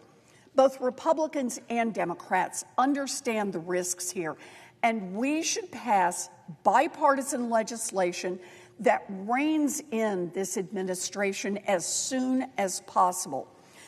The Guaranteeing Access and Innovation for National AI Act, called the GAIN Act, that Senator Banks and I introduced would prohibit NVIDIA from shipping advanced chips to China, while American universities, American startups, and American small businesses are waiting in line to buy the company's chips. Senator Ricketts and Senator Coons have introduced another bill that Senator Banks and I support. It's called the Safe Chips Act, and it would prohibit the president from greenlighting advanced AI chip sales to China. Republicans and Democrats have legislation ready to go, and we should get this done before it is too late. Senator Thune should schedule either or both bills for a vote immediately. Here's another thing that Democrats and Republicans in Congress need to keep an eye on. Will Donald Trump muzzle his own Justice Department because he does not want Americans to know that he is selling out our national security? Will Donald Trump order the Assistant Attorney General for National Security and the U.S. Attorney for the Southern District of Texas to dismiss the criminal cases that they just announced this week as part of the crackdown on chip smuggling? Will Donald Trump fire those Justice Department officials for exposing the national security risks of the deal that Donald Trump just cut? Will Donald Trump tell his Attorney General to drop all investigations into these national security concerns and turn a blind eye to how the Chinese military could use these chips to train weapons systems that could endanger American lives? I am deeply concerned that Donald Trump will target the work at the Department of Justice in a cynical attempt to hide the truth from the American people. And in case Donald Trump directs his Department of Justice to take down the public evidence or to cover it up, I'm going to read into the Senate record exactly how senior law enforcement officials warned about the dangers of allowing these chips to power the development of cutting-edge technology in China. Here is what the U.S. Attorney for the Southern District of Texas had to say, and I'm going to quote this.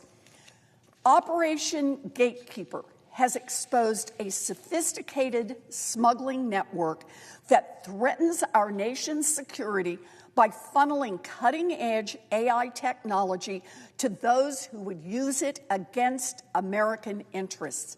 These chips are the building blocks of AI's superiority and are integral to modern military application. The country that controls these chips will control AI technology. The country that controls AI technology will control the future. The Southern District of Texas will aggressively prosecute anyone who attempts to compromise America's technological edge. End quote. That is what the U.S. Attorney, Donald Trump's own U.S. Attorney for the Southern District of Texas, had to say about the chips that NVIDIA has just been permitted by Donald Trump to put into the hands of the Chinese. And here's what the Assistant Attorney General for National Security at Trump's Department of Justice had to say. Again, Trump's own Assistant Attorney General for National Security, quote, "The United States has long emphasized the importance of innovation and is responsible for an incredible amount of cutting-edge technology, such as the advanced computer chips that make modern AI possible. This advantage isn't free, but rather the result of our engineers and scientists' hard work and sacrifice. The National Security Division, along with our partners, will vigorously enforce our export control laws and protect this edge." End quote.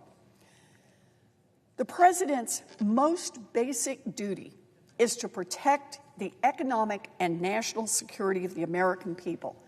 And instead, President Trump is bowing to foreign dictators like Xi Jinping and selling out our national security to billionaire corporate interests that pay for special White House dinners and a gold-plated ballroom. Never before has a president and a tech CEO so brazenly conspired against the interests of the American people. Congress has a responsibility to stop it, and stop it now. Thank you, Mr. President. I yield the floor.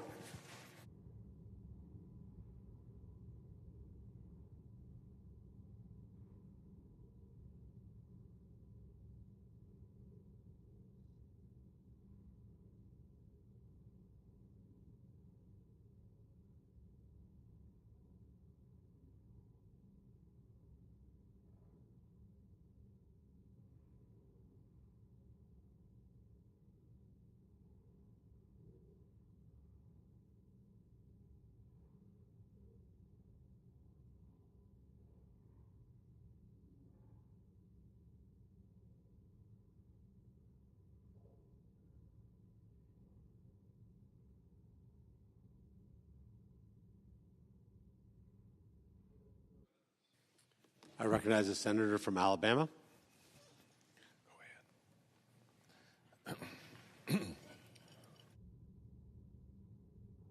I came to the floor earlier this year to warn of the imminent threat that Islam poses to our great country.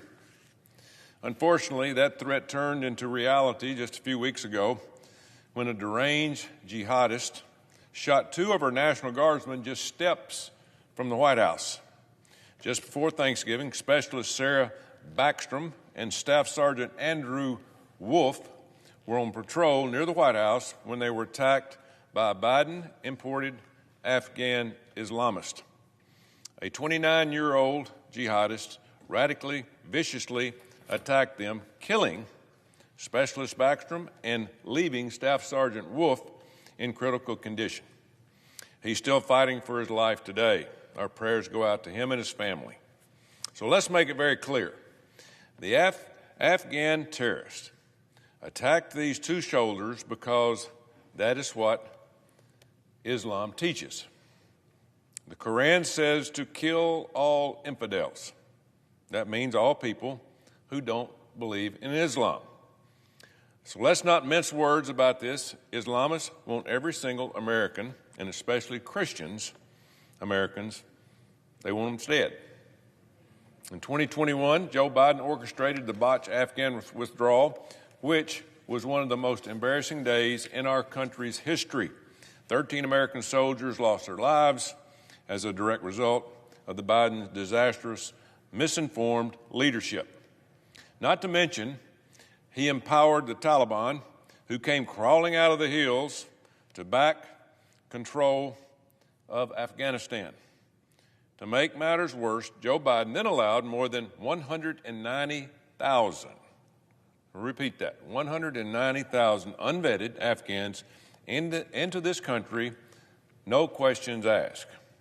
So, not to mention the more than $7 billion in equipment that was left behind for the Taliban, which is, by the way, is now showing up all over the world after it's been sold. These potential terrorists are now living amongst us, residing in our neighborhoods, going to our kids' schools, and mooching off our taxpayers' benefits. That withdrawal was an embarrassment and a stain on our country. The 29-year-old deranged terrorist who shot 2 National Guardsmen in D.C. was working with the CIA in Afghanistan and was part of an elite unit that was supposed to be helping fight our nation's enemies. Clearly, this person was deranged and should never have been allowed to work with our intelligence agencies or to come to the U.S., where he viciously attacked 2 American guardsmen. While chanting Allahu Akbar, make no mistake, this is part of the deep state's globalist agenda that aims to destroy this country through mass Islamic migration. Where's the outrage from the people in this chamber? I hadn't heard it. If we don't do something to stop this Islamic takeover of our country, we will soon be called the United Caliphate of America. If the previous administration prioritized protecting American citizens instead of inviting terrorists to our country, Sarah Backstrom may still be alive today. Thanks to President Trump, a travel ban has been placed on Afghans along with people from 18 other third world countries, including Somalia. And I've got a message to the immigrants from these Islamist countries. If you hate this country, refuse to go by our laws, and chant death to America, it's time to go home. There's a lot of good people that come from Middle Eastern countries and go by our laws and assimilate with our culture. But if you come here otherwise, it's time to go home. The Trump administration is also prioritizing the deportation of Afghans who are already here illegally. You know, I'm 100% behind President Trump's effort to rid of all the Islamists who hate our country, as I just previously said. Take advantage of the system when you come here. Don't defraud our government. Don't come here to try to destroy us. Assimilate with the Americans in this country to make our country better. We should be welcoming immigrants who are willing to assimilate with our culture and to contribute to our society. That's what we want. Being in this country is a privilege, not a right. If you're an immigrant coming to this country, you need to leave your old way of life and the traditions behind and come here and work with us. Unfortunately, many of the Islamists who are here are not doing that. They're doing whatever they can to turn our country into the third world hellhole that they came from. We are different. We want a great country, not a third world country. These foreigners don't understand what this country stands for. This country owes you nothing but an opportunity to succeed. It doesn't owe you a handout. Islamist immigrants come to this country with a sense of entitlement. And that's what this country is not about. We'll give you a hand, but not everything. They believe the American people owe them something, and we don't owe anybody anything. They take advantage of our system. If this is your attitude, we don't want you here. We want you to help this country become better. The Somali population in Minnesota, as we've been watching on the news for the last few days, is an example of a group that thinks they're entitled to take anything they want from the American people and force Americans to bow to their will. Somali immigrants in Minnesota were recently caught stealing more than $1 billion and counting from American taxpayers. Stealing. They pretended to be using the money to feed children or help people with autism, but really they were stealing. They were stealing the money and sending it to terrorists in Somalia, all proven. This is pure evil, and it's straight from the pit of hell. Terrorists are driving around in Toyota Land Cruisers in Somalia, bought and paid for by the American taxpayers. Fox News recently reported that members of Minnesota's Democratic Representative Ilhan Omar's inner circle, people working for her, were personally profiting from this fraud. Omar held at least one event at one of the restaurants named in the massive fraud scheme. And by the way, one Congresswoman, Omar staffers, has already been convicted for his role in the fraud. It runs very deep. All of this is taking place inside of Omar's congressional district, and she's doing everything she can to defend these Somalia criminals. These people were empowered by woke and clueless so-called Governor Tim Walz, whose government handed the funds to these Somalia criminals, turned a blind eye. For example, one of the scams run by the Somalia nonprofit disguised itself as a housing assistant program. Sounds great. The initial budget for this program was $2.6 million. However, the annual budget quickly increased to over $100 million due to fake billing and fraud. And whose money is that? The American taxpayers. There were red flags all over the place. Tim Walz had every opportunity to see this, investigate, and stop this fraud and corruption. Instead, he looked the other way. That makes him complicit. He should go to jail for this. Anybody else would. And now he's trying to deflect by calling those who are angry about the Somalian fraud racist. Sure they do. That's the word they always use. This has nothing to do with racism. Somalia immigrants stole more than $1 billion and counting from the American taxpayers. Again, proven. That should make every single American's blood boil. Democrats invite terrorists from all over the world into this country. They let them steal our benefits, enjoy our schools, overrun our hospitals, vote in our elections, and then steal our tax dollars to send back to their home countries to fund terrorism. By the way, I've seen all of these woke Democrats like Omar calling Somalia a wonderful place. If it's such a wonderful place, why doesn't she move back? If Somalia is all that, why is the terrorist group Al-Shabaab murdering Somalian civilians by the masses?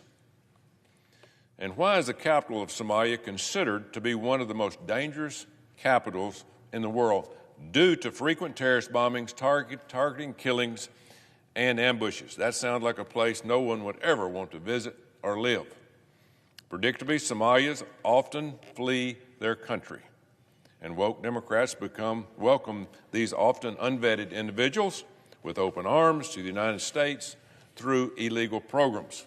But they make no attempt to adapt to the way in our American lives.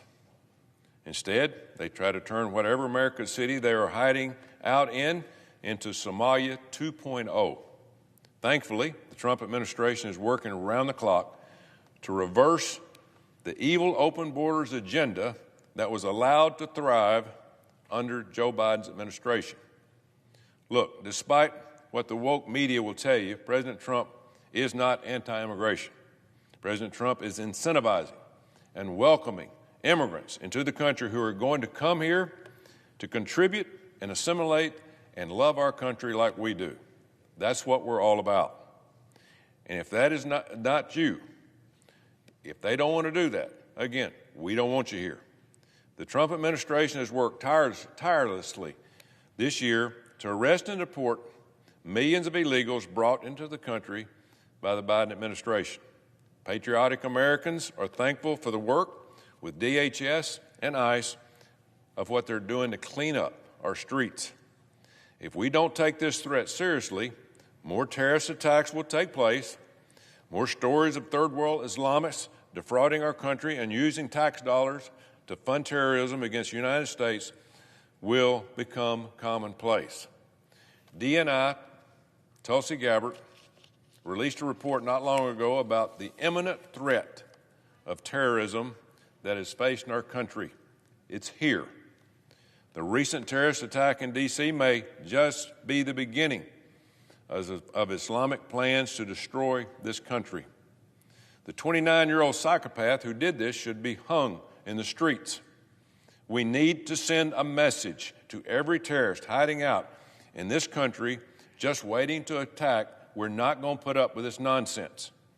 You will be punished to the fullest extent of the law if you commit violence against American citizens. It's time to wake up, and it's time for all Americans to speak up. This is not a Democrat or Republican issue. This is an American issue. That's why I raised hell when I heard the Islam Academy of Alabama was looking to build a bigger campus in Hoover, Alabama just last week. You know, I looked at their website. They openly admit that they teach the Quran. The Quran teaches that it is righteous to kill anyone who is not a Muslim. Think about that. The media is calling me a racist for calling this out. Radical Islam isn't a race. It is a political ideology, and it is a cult. So, no, I'm not a racist, and people back in Alabama agree with me. I was proud to see hundreds of Alabamians show up to protest at the zoning meeting where the building proposal was being considered. I was asked about it, and I said the only place this Islamic Academy should be moving is out of Alabama and out of our country. We don't want that taught. Come here and assimilate with our laws. Go by our laws, nobody else's. As a result, this Islamic school withdrew their proposal. This is an example of what's going to take to defeat this poisonous ideology. This is an example of what we do not want to deal with. It's going to take all of us, red-blooded Americans, coming together and saying enough is enough. Europe has lost the war of immigration. It is no longer recognizable in a lot of the countries in Europe. Mass immigration by Islamists has ruined their way of life. They turned a blind eye, like we are at the moment, and are going to have to fight in the streets to get their countries back. It's coming. And that is exactly what's going to happen in this country in a few short years if we don't act now to save our country and our way of life. I achieved the greatest honor of my life this year, receiving the title of grandfather to Rosie Grace, my first granddaughter, and I want her to grow up in the same America that I had the opportunity and privilege to grow up in. If we don't stand up now, our grandchildren's future is going to be lost forever. We have to draw the line in the sand. You're either an American who loves this country or you're not. It is the job of the DOJ, the DHS, the FBI to arrest these people, these terrorists, these radical terrorists, and either put them in jail or send them home. Now's the time. We do not need to let the clock run out on us. Let's do not be Europe. Next year may be too late. Mr. President, I yield the floor.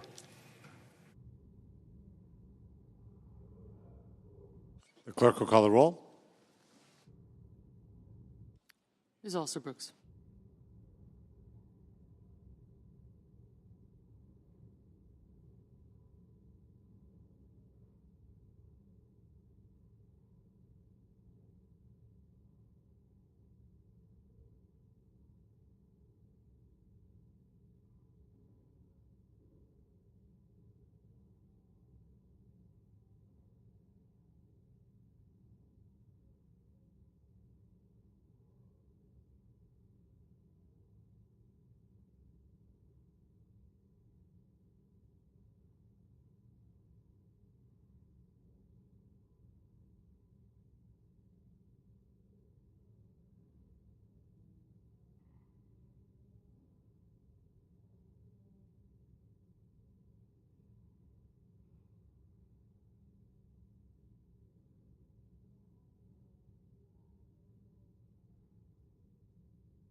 Senator from Texas. Are we in a quorum call, Mr. President? We are. I'd ask consent that the quorum call be dispensed with. Without objection. Mr. President, in Texas, my constituents who are on the Affordable Care Act exchanges, otherwise known as Obamacare, are experiencing an 18% increase in their insurance premiums. Now, if you look at employer-provided coverage, which covers many, many more Americans, those increases in costs are going up roughly in the 5 to 6% range. So you might wonder why the huge disparity between Obamacare and the rest of health care. Of course, our health care system is pretty fragmented. We have people who have employer-provided coverage, seniors who have Medicare, low-income individuals who qualify for Medicaid, veterans who qualify for the VA system or TRICARE. But for the group of people who believed what President Obama said when he sold Obamacare about 15 years ago now, they've been deceived. I still remember like it was yesterday, the president said, if you like your policy, you can keep your policy. That was a lie. If you like your doctor, you can keep your doctor. Well, that was not true either. And then he said the average premiums would go down about $2,500 for people on these Affordable Care Act exchanges. Well, that wasn't true either. Years ago, I was Attorney General of the state of Texas. We had a consumer protection division, and where we would sue people who would consciously defraud consumers.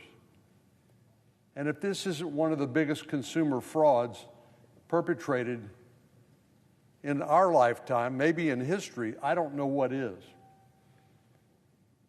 No Republican voted for Obamacare. We didn't think that was the best solution to providing access to health care. Only Democrats voted for it. And now they've created this incredible mess, this unworkable, unsustainable, unaffordable health care system within the rest of our health care system. And they look to us, Republicans, the people who did not create this problem, as, okay, now how are you going to fix it? They don't have any better ideas. As a matter of fact, what they want is more of the same. They want zero reforms. They want more waste, fraud, and abuse. They want more money to go to insurance companies. They want 100% of the tax dollars that pay for the Affordable Care Act or Obamacare exchanges. They want it to continue going to insurance companies. President Trump has said, let's get the money to the consumer so they can choose what they want. I think that's a better idea. Plus, insurance companies skim about 20% off of those taxpayer-provided subsidies for their administrative costs and profit.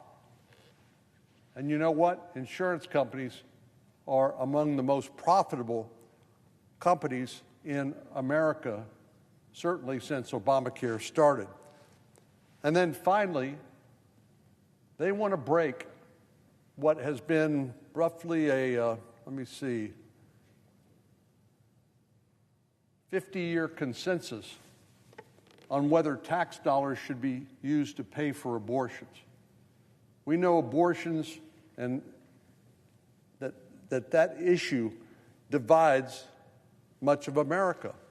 But one area that we have agreed on, this consensus back named after Henry Hyde, a famous legislator, House member from Illinois, is something called the Hyde Amendment that says no tax dollars can go for abortions. And Democrats want to throw that out the window.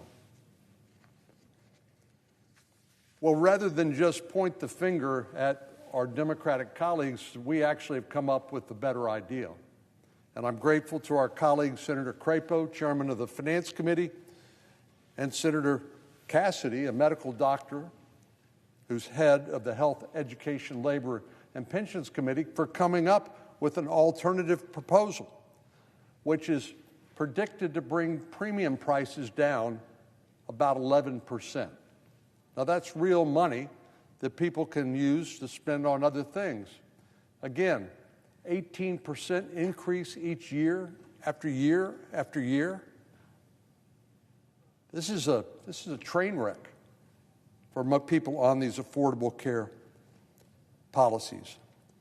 And as I said, the proposal by Senator Crapo and Senator Cassidy aligns with what President Trump has said, is let's get the money to the people. Wouldn't you rather have the money to buy the kind of coverage that you want and need? We are not all the same. We have people of different ages, different health care needs. Some young and healthy people may figure they don't need as comprehensive a coverage as older folks do. But our Democratic colleagues believe that we're all cut out of the same cloth and we are all the same when it comes to access need for health care, and that's just not true. This legislation that's been proposed, not by the Democrats who want more of the same broken system, the alternative that Senator Crapo and Senator Cassidy have proposed, we voted on it, and our Democratic colleagues did not support it at all. We sure didn't vote for this mess, what we call Dems' dirty Obamacare bill. This is a disaster, and it was sold under false pretenses, and we need to do better for our constituents who need access to affordable health care.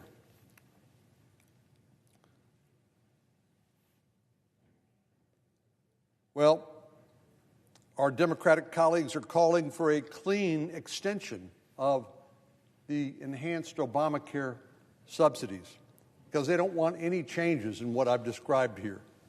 And that's the heart of the problem. We know there's a whole host of problems with this Obamacare subsidies, and any extension that fails to address them is more apt to be described as what I'd call a dirty bill. It doesn't solve the problem. So what are the issues?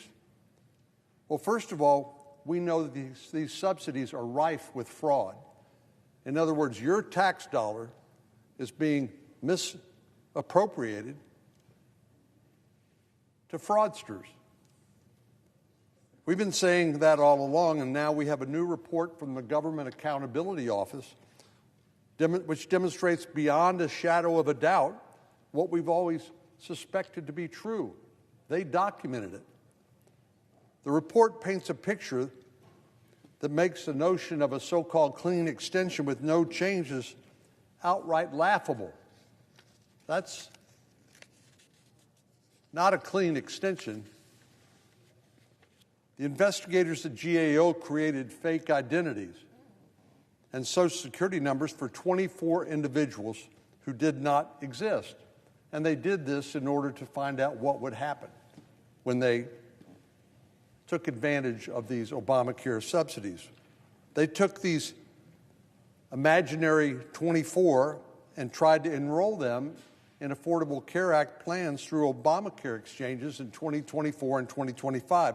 Shockingly, they were able to successfully enroll almost all of these imaginary individuals in subsidized coverage because the insurance companies were more than happy to take those tax dollars and in exchange for providing this phantom coverage. For 2024, the auditors were able to secure health coverage for all four of the applicants submitted worth approximately $2,350 a month. In 2025, 19 of the 20 applicants were able to qualify for subsidized coverage worth more than $10,000 per month. And these people didn't exist. Of the 24 fake identities, only one of them was not allowed to be enrolled. All the incentives for the insurance companies are, let's issue the policy. We don't care if this is a real person or not. What we want is the premium dollar, and we want the taxpayer to pay for it. The notion that someone can enroll in a taxpayer-subsidized health insurance policy with a non-existent identity should be enough to stop us dead in our tracks and say, we need to change it. We need to fix this. But the fraud does not stop there. GAO also found more than 29,000 instances in 2023 and nearly 68,000 instances in 2024 of a single Social Security number being used to enroll in more than one plan in a given year. So you had people with the same Social Security number able to enroll in multiple plans in a given year, meaning these Social Security numbers were being traded and assigned to more than one person. Again, all the incentives are for the insurance companies to issue as many policies as they can because that's how they make more money. During its probe, GAO discovered that the federal marketplace does not prohibit multiple enrollments per Social Security number. So under the status quo, which Democrats want to continue, one person could enroll in multiple policies. Again, in some instances, they may not even know that they're enrolled in multiple policies. The excuse given for this practice is it protects the Social Security holder's number from fraud or identity theft. But I'm sure we can find a better safeguard against Social Security fraud than simply letting multiple people enroll in healthcare with the same Social Security number without raising any questions or any red flags. So imagine if you were a victim of identity theft. Wouldn't you want to be notified if someone else was using your identity, your Social Security number, in order to get health insurance? Democrats have been telling us from time and time again that illegal immigrants cannot access taxpayer-subsidized health care. But we know from the GAO report that there are no mechanisms to prevent an illegal alien from enrolling in coverage if they have access to somebody else's Social Security number. And as if this isn't enough, the list of offenses go on and on and on. In 2024, CMS reported approximately 275,000 reports from consumers that they were either enrolled or had made changes in their insurance without their consent. Now, this is a problem. If you're taking a medication, or even if you have a particular doctor you like, having your plan changed without your knowledge or consent could result in the loss of coverage altogether or force you to change doctors unnecessarily.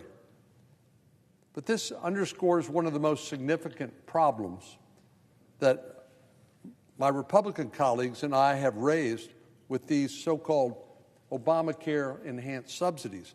They directly line the pockets of insurance companies without lowering costs for consumers and taxpayers, and they do so in a way that's rife with fraud. When insurance brokers are enrolling patients or making changes to their coverage without their consent, the insurance company receives those tax dollars for the enrollee. But since the patient doesn't or may not have knowledge that they've even been enrolled, or perhaps that they're already enrolled in some other policy elsewhere, the insurance company will have to pay out zero in claims. That's what insurance companies like. They like to collect the premium and they like to pay as few claims as possible. So it's a perfect arrangement for them. But it's not for the taxpayer. These Obamacare enhanced subsidies are rife with fraud and should not be extended without meaningful reforms. In addition to the problems raised by the GAO report, the subsidies don't contain hide protections. I mentioned that a moment ago. People who have conscientious objection to abortion policies shouldn't have to be forced using their tax dollars to subsidize it for people who want to fund abortions and transgender procedures. Again, this used to be the 50-year-long consensus known as the Hyde Amendment. Many hardworking taxpayers who elected us have religious or moral objections to these operations, myself included. And the government should not be forcing Americans to participate or subsidize practices that violate their deeply held beliefs by financing them with their tax dollars.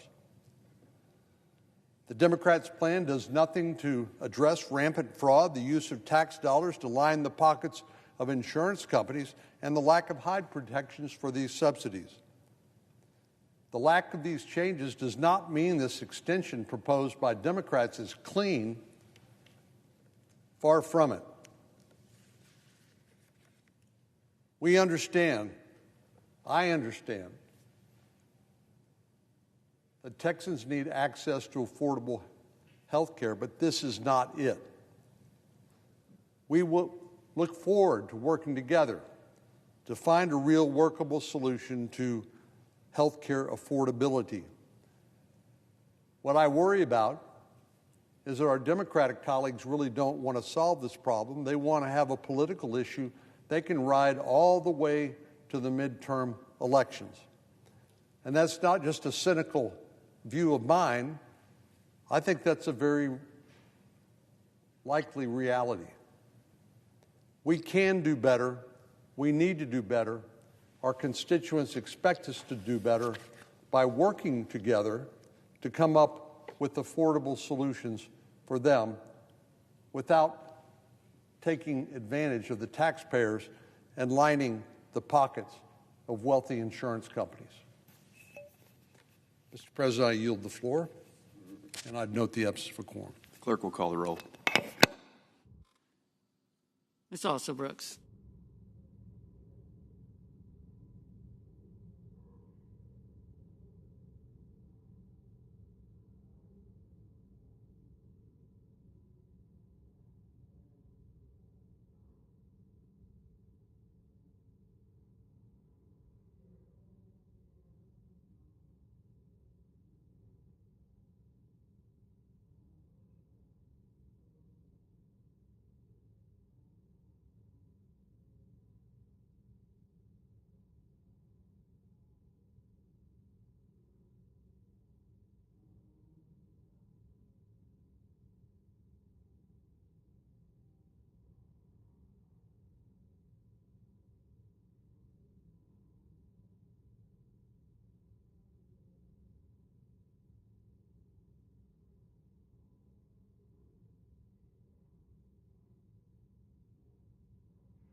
Senator from Tennessee.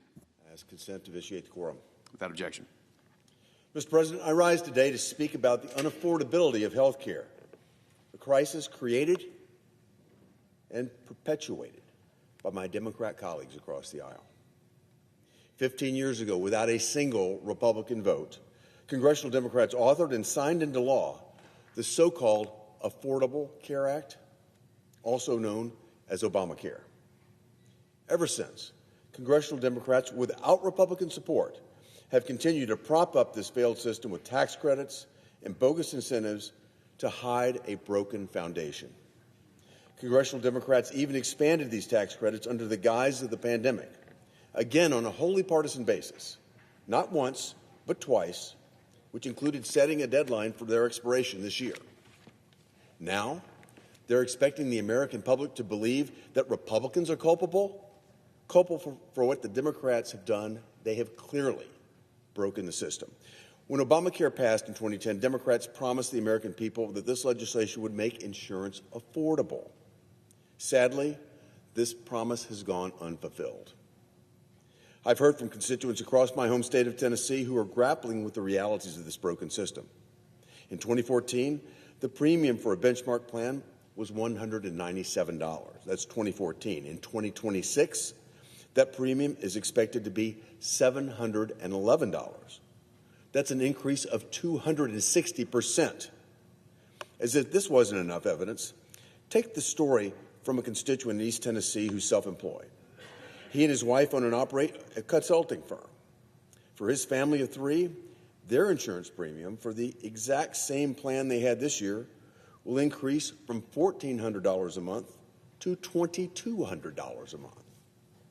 No new coverage, no additional family members, just higher cost from an inefficient and fraud-ridden system that's collapsing under its own weight. This is not affordable health insurance. If health insurance were truly affordable, then Tennesseans like the one I just mentioned would not be forced to rely on taxpayer subsidies just to afford their monthly premium, not to mention out-of-pocket costs like deductibles, co-pays, and co-insurance. Beyond affordability, the Democrats promised to, quote, fix the health care system without adding to the national deficit. Their reforms were supposed to lower the deficit by more than $100 billion. Instead, according to the Committee for a Responsible Federal Budget, Obamacare has cost taxpayers an additional $1.3 trillion. The deficit has continued to grow, with health care spending being a major driver of that deficit. Welcome to socialism, my friends. Obamacare was supposed to end abuses by health insurance companies and create what they called robust and competitive marketplace. Well, Obamacare has been nothing but a profit-making machine for insurance companies. Obamacare has funded tens of billions of dollars, especially in pandemic-area subsidies, directly to insurance companies, and we've seen insurance companies' profits balloon to historic levels. Now let's talk about the fraud that prevails in the Obamacare system. We will never have a competitive marketplace when that marketplace is riddled with fraud. As a test for the ease and the extent of the fraud that plagues Obamacare, the GAO created applications for fictitious individuals, all using invalid information, and submitted these fake applications to the federal Obamacare exchanges for enrollment. The results? Shocking. Of the 24 invalid applications that were submitted, 23 of them, that's more than 95% of the applications, were wrongly improved for subsidized health insurance. Get that. Over 95% of these fraudulent applications were approved to be subsidized in Obamacare. As of this September, 18 of the 20 fake enrollees for 2025 are still covered. Not only did the Obamacare exchange not verify these fraudulent identities, but insurers didn't either. Why? Well, perhaps it's because those 18 applicants paid more than $10,000 per month to the insurance companies for these non-existent patients. The money wasn't paid to the patients. The money was paid directly to the insurance companies to the tune of $10,000 each. No wonder the insurance companies are complaining. No costs, no services provided, It all falls to the bottom line profitability of the insurers when this happens. The solution to this floundering system, created by the Democrats without a single Republican vote, is certainly not what Democrats have proposed today. They want to continue wasting Americans' hard-earned dollars. Earlier today on the Senate floor, there was a stark difference of views. On one side, Senate Democrats proposed a 3-year extension, along with the repeal of anti-fraud provisions that we passed during the Working Families Tax Cut. More fraud, more waste, more ill-obtained profits for insurers.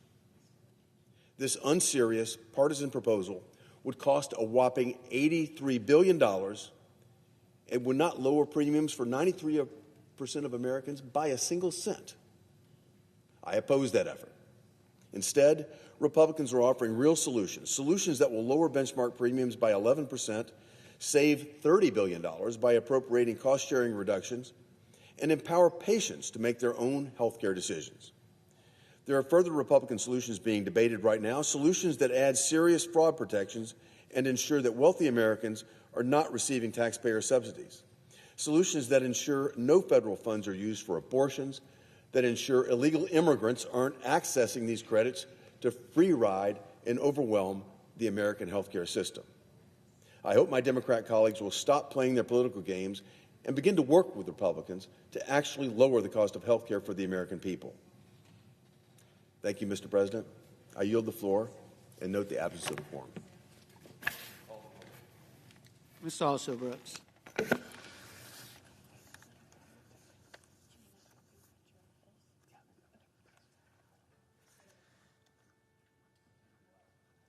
Mr. President, request that proceedings under the quorum call be dispensed with. Without objection. Mr. President, I ask unanimous consent that the privileges of the floor be granted to my intern, Rachel Shaw, for the month of December 2025 in the 119th Congress. Without objection. Thank you, Mr. President. There's been a lot of discussion today following the votes on the floor this morning about health care and health care costs. It was just about a year ago exactly. It was the 12th of December last year.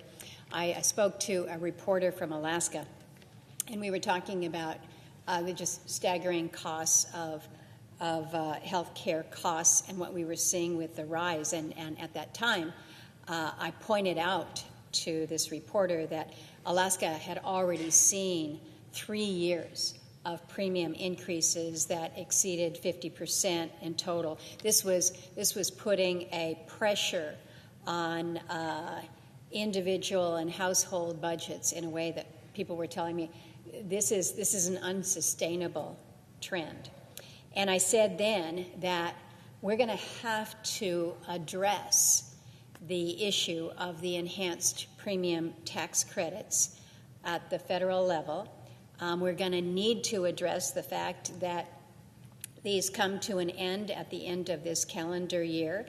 And I said then, we've got a year to kind of figure this out, to buy time to pursue what I feel are important, and that is the true reforms, some of the long-term reforms that will not just help us address the cost of health insurance, but more importantly, the overall cost of health care in this country. That's the driver there. That's the problem.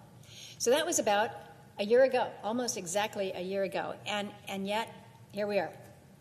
Little has changed. Key transparency legislation remains stalled. Too many Alaskans are facing premium increases that are now approaching 500%. Think about what that means. I've shared with some colleagues a text that I received from a friend of mine in Fairbanks, and she and her husband will be looking at the potential for premiums in the range of $36,000. Nobody that I know of that can afford premiums for $36,000. So we know we've got a job here in the Congress. We know that we have to address this issue of rising cost to health care. But what we're facing right now, literally on this 11th day of December, the immediate issue is this expiration of the enhanced premium tax credits and this cliff that is in front of thousands of Alaskans, about 24,000 Alaskans. Millions of Americans are facing this. So this morning, we saw what we saw. The Senate voted on 2 dueling health care proposals to address this cliff. Both proposals were partisan in nature. Neither one was written in a committee setting or reported through what we refer to as the regular order process. And unfortunately, neither really included any attempt at compromise. Neither tried to gain the support from the other side or to address perhaps the very valid concerns that were raised by the other side. And so it's no surprise that we are where we are, which is 2 failed votes on the Senate floor. And those measures failed. But, Mr. President, I would just suggest that we have failed. We have failed. This institution here in the Senate. We failed to work together. We failed to reach consensus. We failed to help all those who are facing these shockingly, completely unaffordable increases in their health care premiums as they're looking at the new year. We voted on a Democratic proposal as part of the agreement that allowed us to reopen the federal government after a record-setting but ultimately a pointless 43-day shutdown. And the headline of that measure was that it would extend the current subsidies for 3 years. Unfortunately, there is no recognition of the much-needed reforms. 2 speakers preceding me both pointed out there are flaws in the existing system. If we're going to be addressing a program and a continuation of it, I think it's our responsibility to make sure that we're making sure that these programs don't have waste, that they are not being abused. But we also voted on a Republican proposal which would have pre-funded health savings account. This is something that so many Americans are very familiar with, but it would allow for Americans to receive dollars more directly in their hands, to go in their pockets for their own care, while also funding cost-sharing reductions, projected to reduce premium costs down the line, and some other provisions. But it was good work by the chairman of the Health Committee, as well, working with the chairman of the Finance Committee, and I was encouraged by what we were beginning to see there, but there were flaws, quite honestly, with that approach as well. So where did I end up? I ended up voting in favor of the motion to proceed to both of these proposals. But I want to be clear here. It's not because I fully endorse the Democratic proposal and I fully endorse the Republican proposal. Neither of the proposals, in fairness, met the challenge as far as I'm concerned. The Democratic proposal would have extended the status quo under the Affordable Care Act, which, as we have heard, has failed to restrain costs, and it's done so for longer than necessary to build the stability that I think we need to develop better policy. And more importantly, it included no reforms whatsoever. And we have seen examples of how the system has been abused. And as stewards of federal taxpayer dollars, it's incumbent on us to address matters like that. And so making sure that there were legitimate reforms, making sure that we don't set up another cliff, just like we would have done under the Democratic proposal. You just set up another cliff in 2029. And that cliff would look even more staggering if we just continue to allow and subsidize unchecked premium growth. And then on the Republican proposal over here, again, I give credit to the authors of that measure because it did focus on some longer-term reforms that I do believe can help people over time. But what it didn't address was the immediate situation that folks are facing, this immediate cliff, the pain, the imminent pain that's going to come with this massive spike in premiums. In Alaska, again, maybe it's more extreme than in other states, but we are still one of the 50 states. And when you're talking about premium increases that are doubling or in many cases tripling, that is not sustainable. And so we had a proposal that had its flaws. There were also some provisions in the Republican bill that we know were not going to garner support from across the aisle. And I guess where I am today, as most members have left the chamber, have left the buildings, are going back to their states for the weekend, we're doing this. We're leaving with unfinished business, and this is something that we've known was coming for a long time. For a long time. It's not like this just crept up on us. We had a chance to address it in budget reconciliation, but we couldn't agree to do so. We were told, no, we got a lot of time on that. We'll do it later. That would have been a win on health care. We would have avoided this anxiety that we're in right now. We had a chance to address it, to avoid or end the shutdown, but same story. We weren't able to do that. And so we let the clock run. We wait, and we settled for competing proposals, and now we are where we predicted, where I predicted we would be. We failed in both, and nobody wins from that. Nobody wins from this, either politically and certainly not in real life. Mr. President, as I was coming over here, I asked some of the folks that were with me, I said, what day is Festivus Day? Festivus, for those who are not familiar with it, it's kind of like the Day of Grievances, which apparently is February 23rd, just before Christmas. And I'm not here to do a preemption of Festivus and just air grievances, because I don't think that's what people want us to do here. I think they want us to try to figure out, okay, you've demonstrated what you can't do. Now can you demonstrate what you can do? And that's where I want to put us. I refuse to accept that where we are right now, which is 2 failed bills, is the best that we can do. I voted to proceed to both proposals, not because they would solve the problem, not because they're great policy, but because I think they kind of represented the least bad options available to us at this 11th hour.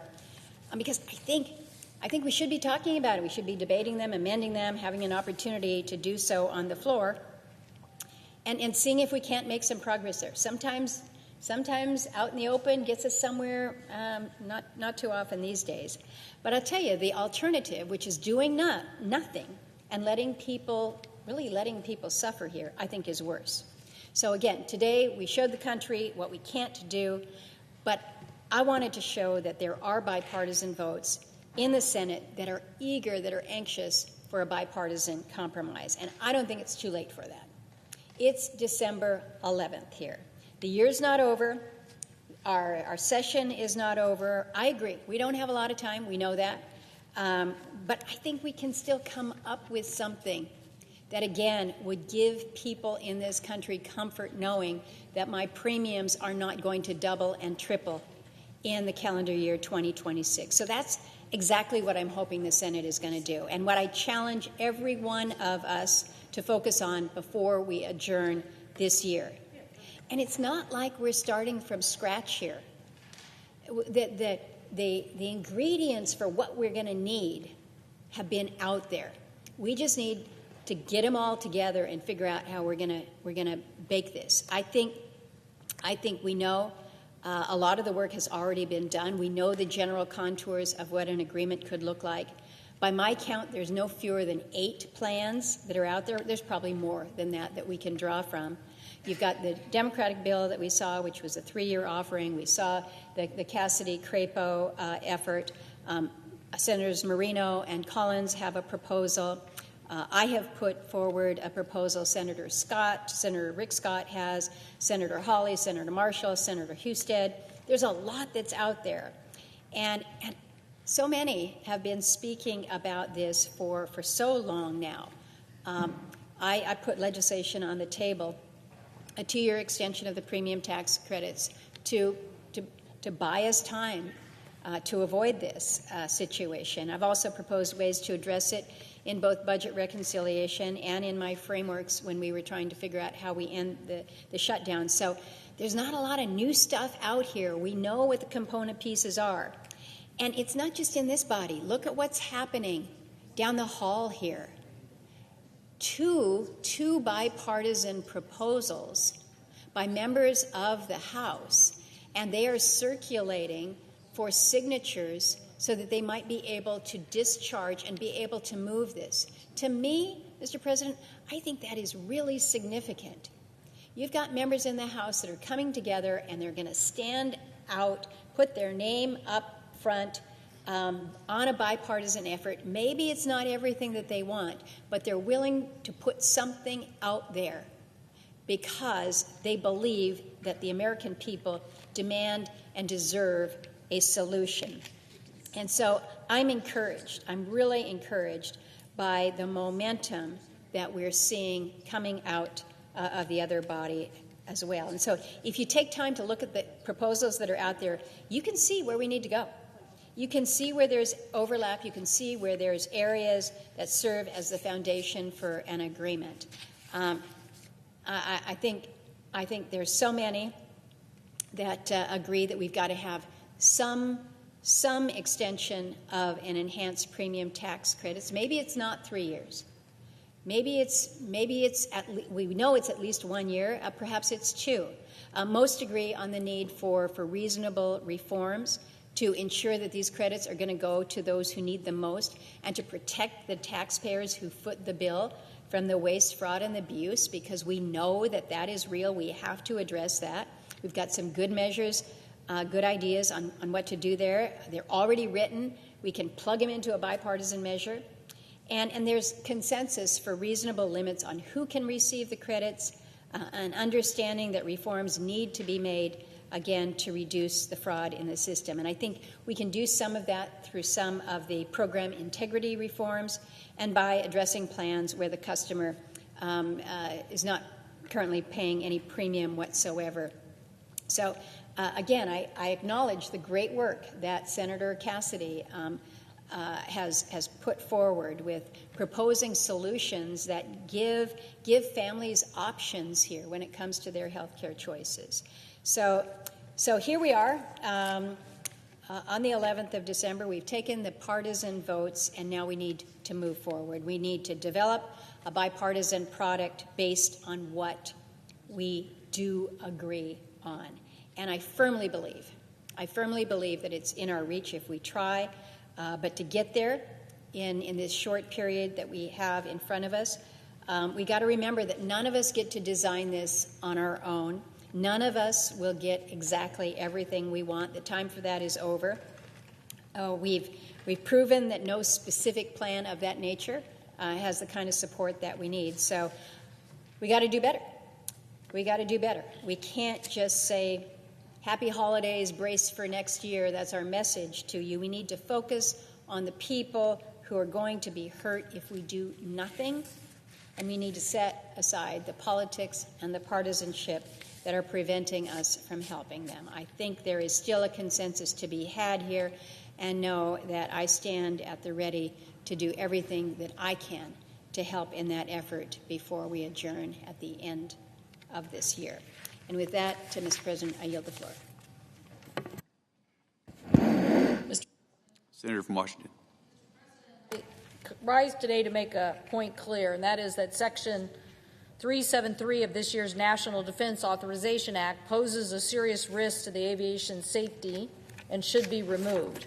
Last night I came to the floor to raise alarm about this provision, and today I want to explain even more clearly why it is so dangerous and why it should be removed from this bill. This section, Section 373, eliminates safeguards added after the January 29th DCA collision. It weakens essential military aircraft technology standards, it enshrines these lower standards into law, and it leaves the public less safe. The National Transportation Safety Board chair, the head of the agency investigating the crash, has called this provision, Section 373, quote, a major step backwards from where we are today and an unacceptable risk to the flying public, end quote. And she adds, quote, an unthinkable dismissal, end quote, of the 67 families who lost loved ones. The families of Flight 5342 have said Section 373 does nothing meaningful to mitigate the risks that prove fatal for their loved ones. Senator Cruz, Moran, myself, and Senator Duckworth have pointed out in a joint statement that this provision needs to be stripped from the bill. We have worked on a bipartisan solution after much of the discussion and investigation by our committee, the Committee of Jurisdiction, the Commerce Committee, and said that in this Rotor Act, we should pass these provisions that would help still make aviation safer. Mr. President, the families of 67 victims are facing their first holiday without their loved ones. They have spent the past year advocating for meaningful reforms that, as I mentioned, we passed out of the Commerce Committee. They deserve to see real safety reforms, not a reversal of progress made since the tragedy. Let me explain to my colleagues how we got here. Current FAA regulations require aircrafts operating in busy airspace, including military helicopters, to be equipped with what is called ADS-B out technology. That stands for Automatic Dependent Surveillance Broadcast, meaning that the vehicle should be broadcasting out its location. It is a critical safety technology. When transmitting, it is broadcasting an aircraft's precise location, making it easy for air traffic controllers and nearby pilots to locate it. Even though that was the law, and it was clear it should be the law for really important safety reasons, in 2019, the first Trump administration issued a rule allowing for a limited waiver for sensitive government missions to operate without this broadcast technology. The rule specifically stated that this exemption should not be used routinely. It was meant for genuine national security situations, not everyday operations, meaning that there was an extreme case and they needed to use it for an extreme purpose. But the Army didn't do it for an extreme purpose. That's not how they treated the waiver. They abused the waiver. They operated 100% of their helicopter flights in the National Capital Region airspace without ADS broadcast technology transmitting out. Not some flights, not most flights, every single flight. I believe the waiver never should have been granted, that in a crowded airspace, it was a ridiculous idea to think that military helicopters and commercial airlines could be within just a few hundred feet of each other. That makes no sense to me. Then on January 29th, an Army Black Hawk helicopter on a training mission collided with American Airlines Flight 5342, obviously without its broadcast technology transmitting, and 67 people were killed, 60 passengers, 4 crew members, and 3 soldiers on the helicopter. It was one of the deadliest aviation accidents in the United States in decades. What we learned that the helicopters, we learned later, I should say, that the helicopters didn't have its broadcast equipment broadcasting out. It wasn't even fully functioning during the flight. And we learned that this wasn't some isolated incident, that the military had been flying in the busiest airspace in the country, right next to commercial airport in these flight paths for years without this requirement. Or even in their exemption being asked for, rarely used. Instead, they were routinely using the exemption. Why did the FAA even give them this exemption, to be within a few hundred feet of commercial aircraft? Why did they believe that the military was going to only use it in extreme conditions? The NTSB investigation revealed that there had been over 15,000 close proximity incidents between commercial aircraft and helicopter near the DCA airport between October 2021 and December 2024. The warning signs were there. The data was there, and yet nothing was done. After the crash, the FAA and the Department of Defense finally did take action, I'm sure under the scrutiny of the public outcry in the disaster. They closed Helicopter Route 4 between Haynes Point and Wilson Bridge, the route where the collision occurred. They restricted non-essential helicopter traffic near DCA, and they required that when essential helicopter flights do operate in restricted areas, commercial arrivals and departures must stop. That was the recommendation after the crash. And critically, the FAA and DoD entered into an agreement requiring military aircraft operating in the DC airspace to broadcast via the ADS-B out broadcast system. This was a direct response to the crash and the urgency of the recommendations by the NTSB. But those recommendations, those are being rolled back in this National Defense Authorization Act in Section 373. Instead of strengthening the standards in this underlying bill, which is what our committee, and I'm pretty sure the House committee, in agreement, wanting to make even more improvements, we wanted to ensure that the military, the Army, was in compliance to improve the air traffic safety, but instead we have a bill that weakens it. What does Section 373 do to weaken it? Because I'm not sure all my colleagues understand this. I think some people are complacent about aviation safety. There's no room for complacency. You have to understand what the language does, and you have to understand that giving them an exemption to begin with was a mistake, and certainly trying to continue to get that exemption into law is also a mistake. Before the crash, the ADS-B out was already required by federal regulations for aircrafts operating in a busy airspace such as the National Capital Region. The 2019 exemption for, quote, sensitive government missions was supposed to be limited, but the military, as I said earlier, abused it by flying 100% of their helicopter flights without this transmission. After the crash, the FAA entered into an agreement, and that is why we are so frustrated, because now instead of strengthening the standards and closing the loophole, Section 373 does the opposite. It codifies the ability to fly without ADBS broadcast technology into federal law. What was a regulatory exemption that could have been fixed by the FAA instead now is becoming a congressionally sanctioned loophole on aviation that will make our airspace less safe. It is wrong-headed, and we should get it out of this bill. Under Section 373, military helicopter flights can operate in the D.C. Special Flight Rules area only with what I think some of my colleagues are thinking, this is really great, we'll just make it the TCAS system. That is a standard that exists, and that is a traffic alert and collision avoidance system. So they think, oh, that's the system we're implementing into law. One big fat problem. The TCAS doesn't work under the conditions that led to this crash. TCAS, the Traffic Alert and Collision Avoidance System, is inhibited by design below 900 feet.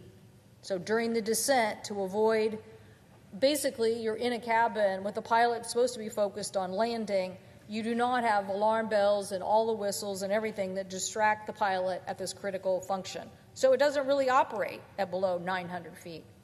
The DCA collision happened at 278 feet, while Flight 5342 was descending. So this alert system did activate finally 20 seconds before impact, and the crash still happened because it was too late. As chair of the NTSB, Chair Hamady wrote in her letter, quote, a requirement limited to TCAS compatible warning system would not ensure adequate safety for aircraft in the DC airspace, end quote. When are we going to listen to the investigators we pay to investigate why we had crashes and why people died? When are we going to listen to them and their recommendations?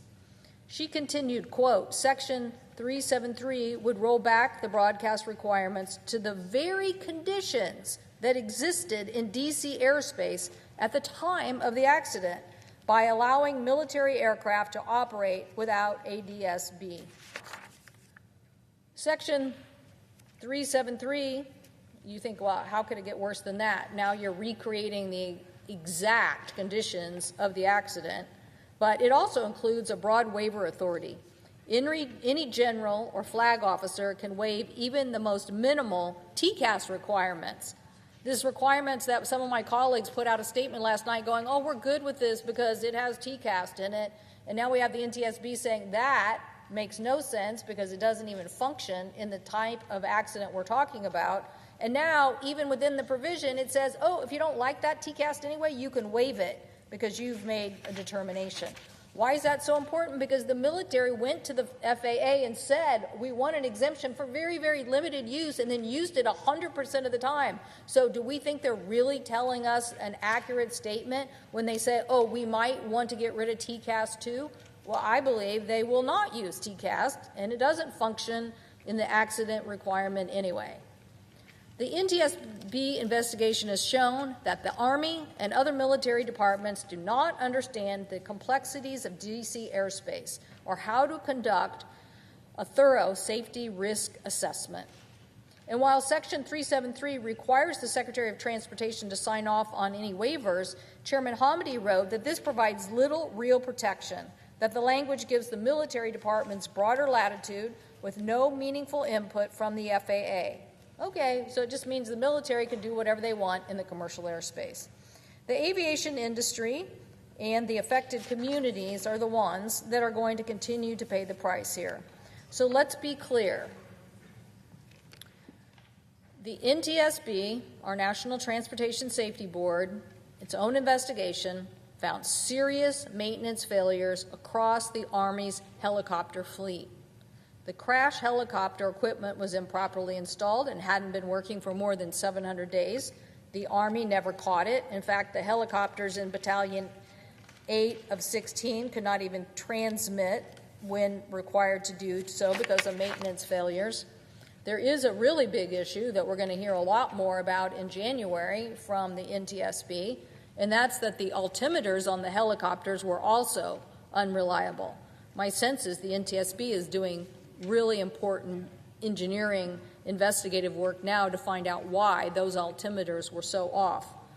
This is important to know because, again, if we're going to pass a bill saying go ahead military, operate in the commercial airspace, and you don't even have good altimeters, it presents even more risk.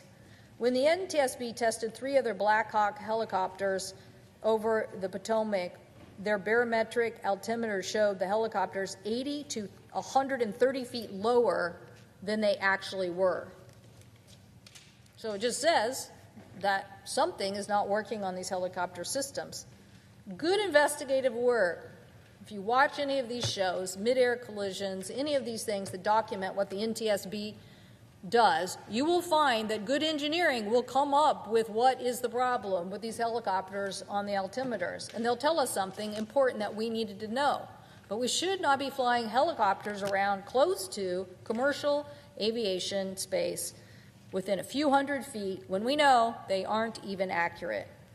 In a crash that happened at 278 feet, this kind of error is the difference between life and death. This is the same Army that Section 373 would trust to conduct in its own risk assessment and decide when it's safe to broadcast their location. Again, why are we allowing military helicopter to fly within a few hundred feet of commercial planes? The Lilly family, who lost their son, First Officer Sam Lilly, in the crash, called out these waivers directly, stating, quote, "The national security waivers allowed by this draft are deeply concerning. This bill addresses that with a window dressing fix that will allow it to continue setting aside requirements with nothing more than a cursory risk assessment," end quote. After Section 373 only applies to a training flight. It does nothing to address VIP transport, operational missions, or other military flights that happen around D.C. every day. Even if this provision were good policy, which it's not, it would still leave the majority of military operations near commercial aircraft completely unaddressed. So, What we have here is a provision that rolls back the post-crash requirements that was agreed to by the FAA. It codifies a federal loophole that the military has already used, and basically in an environment where a crash was caused. It substitutes a technology standard that didn't prevent the crash to begin with and is not the recommendation of the agency charged with telling us what kind of improvement should be made. And it creates a broad waiver with no meaningful oversight. That is how we got into this situation. Let's say, for instance, there was a need for military aircraft up and down the Potomac close to the commercial flights. You would still set standards and you would have oversight. But we had thousands of incidents of alarm bells going off and nothing happened. Nothing happened to fix it. Nobody at the FAA, nobody at the military, nobody fixed it, and now, unfortunately, so many people have lost their loved ones. So, what's in this bill is not safety reform. It creates the appearance of reform, but it is not. That is why Senator Cruz and I, Senators Moran and Duckworth, have been working on comprehensive legislation, the Bipartisan Rotor Act, and would have loved that instead to be in this legislation. It's bipartisan. It basically is many of the recommendations that we've already heard from the National Transportation Safety Board that would make all of us, including those who fly on these flights, safer. The difference between our legislation and what they are talking about, well, as I mentioned, on January 29th, the Black Hawk wasn't transmitting, so it was eventually invisible. We want to make sure that we know where flights are. Our bill would set a national standard to ensure safety separation between military and commercial aircraft, not just in Washington, D.C., but everywhere. San Diego, Tampa, Norfolk, anywhere where the military and civilian aircraft share the skies. The Flight 5342 families agree. They have said, quote, "We continue to call for swift passage of the Bipartisan Rotor Act, which is a strong first step in addressing comprehensive nationwide reforms to ensure the tragedy like Flight 5342 never happens again," end quote. That is why we worked so hard. We're not even saying the Rotor Act is the final piece. As I said, the NTSB will make more announcements in January in their recommendations and their findings. But I know this, we should not be passing the National Defense Authorization Act with a huge loophole that is putting the flying public at risk. I hope our colleagues will realize this and work together to get this provision out of the legislation.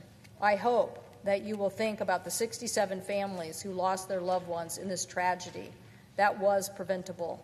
I hope that we will consider making sure that all our colleagues understand that transportation safety is not a one-day on-the-job issue. It is a constant in which we have to be vigilant about why it's so important to follow the rules and make sure the flying public is safe.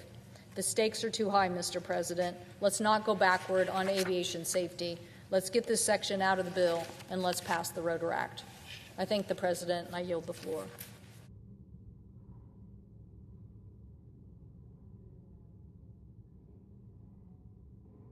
The clerk will call the roll. Ms. Alsobrooks.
Chair recognizes the Majority Leader. Mr. President, I ask unanimous consent the quorum call be suspended. Without objection. Mr. President, I ask unanimous consent that the Senate be in a period of morning business with senators permitted to speak therein for up to 10 minutes each. Without objection. And I ask unanimous consent the Senate proceed to the immediate consideration of the following bills in block. Calendar number 177, calendar number 138, calendar number 177, H.R. 165, calendar number 138, S390, calendar number 174, S620, calendar number 186, S621, calendar number 187, S622, calendar number 175, S642, calendar number 76, S17, calendar number 148, S719, I'm sorry, calendar number 76, S719, calendar number 148, S723, calendar number 261, S546, calendar number 260, S240, calendar number 262, S640, calendar number 291, HR 504. Is there an objection to proceeding to the measures on block? Without objection, the Senate will proceed. Mr. President, I ask unanimous consent that the committee reported amendments where applicable be considered and agreed to. The Murkowski-Schatz amendment at the desk to calendar number 262, S640 be agreed to. That the bills as amended, if amended, be considered read a third time and passed, and that the motion to reconsider be considered made, laid upon the table, all in block. Without objection. Mr. President, I ask unanimous consent that the Senate proceed to the immediate consideration of calendar number 232, S1744. The clerk will report. Calendar number 232, S1744, a bill to amend the Arms Export Control Act and so forth and for other purposes. Is there an objection to proceeding to the measure? Without objection, the Senate will proceed. Mr. President, I ask unanimous consent that the committee reported substitute amendment be agreed to, the bills amended be considered read a third time and passed, and the motion to reconsider be considered made and laid upon the table. Without objection. Mr. President, I ask unanimous consent that the Senate proceed to the immediate consideration of calendar number 254, S766. The clerk will report. Calendar number 254, S766, a bill to require an annual report of taxpayer-funded projects that are over budget and behind schedule. Is there an objection to proceeding to the measure? Without objection, the Senate will proceed.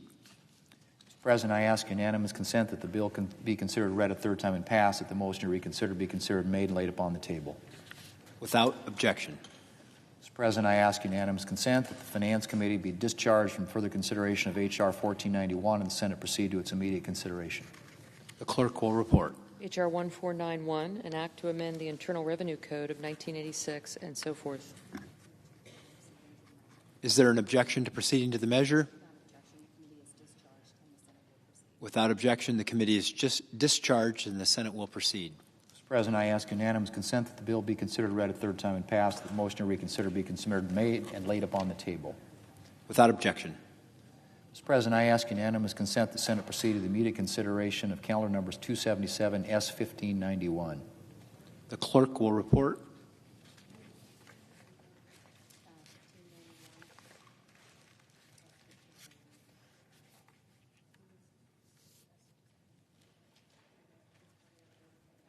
Calendar 277, S1591, a bill to amend Title 38 United States Code and so forth and for other purposes. Is there an objection to proceeding to the measure? Without objection, the Senate will proceed. Mr. President, I ask unanimous consent that the committee reported substitute amendment be agreed to, the bills amended be considered read a third time and passed, and the motion to reconsider be considered made and laid upon the table. Without objection. Mr. President, I ask unanimous consent that the Senate proceed to the immediate consideration of calendar number 273, S610. The clerk will report. Calendar number 273, S610, a bill to expand the Vet Success on-campus program of the Department of Veterans Affairs and for other purposes. Is there an objection to proceeding to the measure? Without objection, the Senate will proceed. Mr. President, I ask unanimous consent that the bill be considered read a third time and passed, and the motion to reconsider be considered made and laid upon the table. Without objection. Mr. President, I ask unanimous consent that the Senate now proceed to the in block consideration of the following resolutions which are at the desk: S.Res. 544 and S.Res. 545. Is there an objection to proceeding on block? Without objection, the Senate will proceed. Mr. President, I ask unanimous consent that the resolutions be agreed to, the preambles be agreed to, and the motion to reconsider be considered made and laid upon the table all in block. Without objection. Mr. President, I ask unanimous consent that the filing deadline with respect to first-degree amendments to S-1071 be at 4 p.m. on Monday, December the 15th. Without objection, so ordered. Mr. President, I ask unanimous consent that when the Senate completes its business today, it stand adjourned until 3 p.m. on Monday, December the 15th, and following the prayer and pledge, the journal proceedings be approved today, the morning hour be deemed expired, the time for the 2 leaders be reserved for their use later in the day, and the Senate be in a period of morning business with senators permitted to speak therein for up to 10 minutes each. Finally, notwithstanding Rule 22, the cloture motion with respect to the motion to concur in the House amendments to S-1071 ripen at 5:30. Without objection, so ordered. Mr. President, if there's no further business to come before the Senate, I ask that it stand adjourned under the previous order. The Senate stands adjourned until 3 p.m. on Monday. Thank you.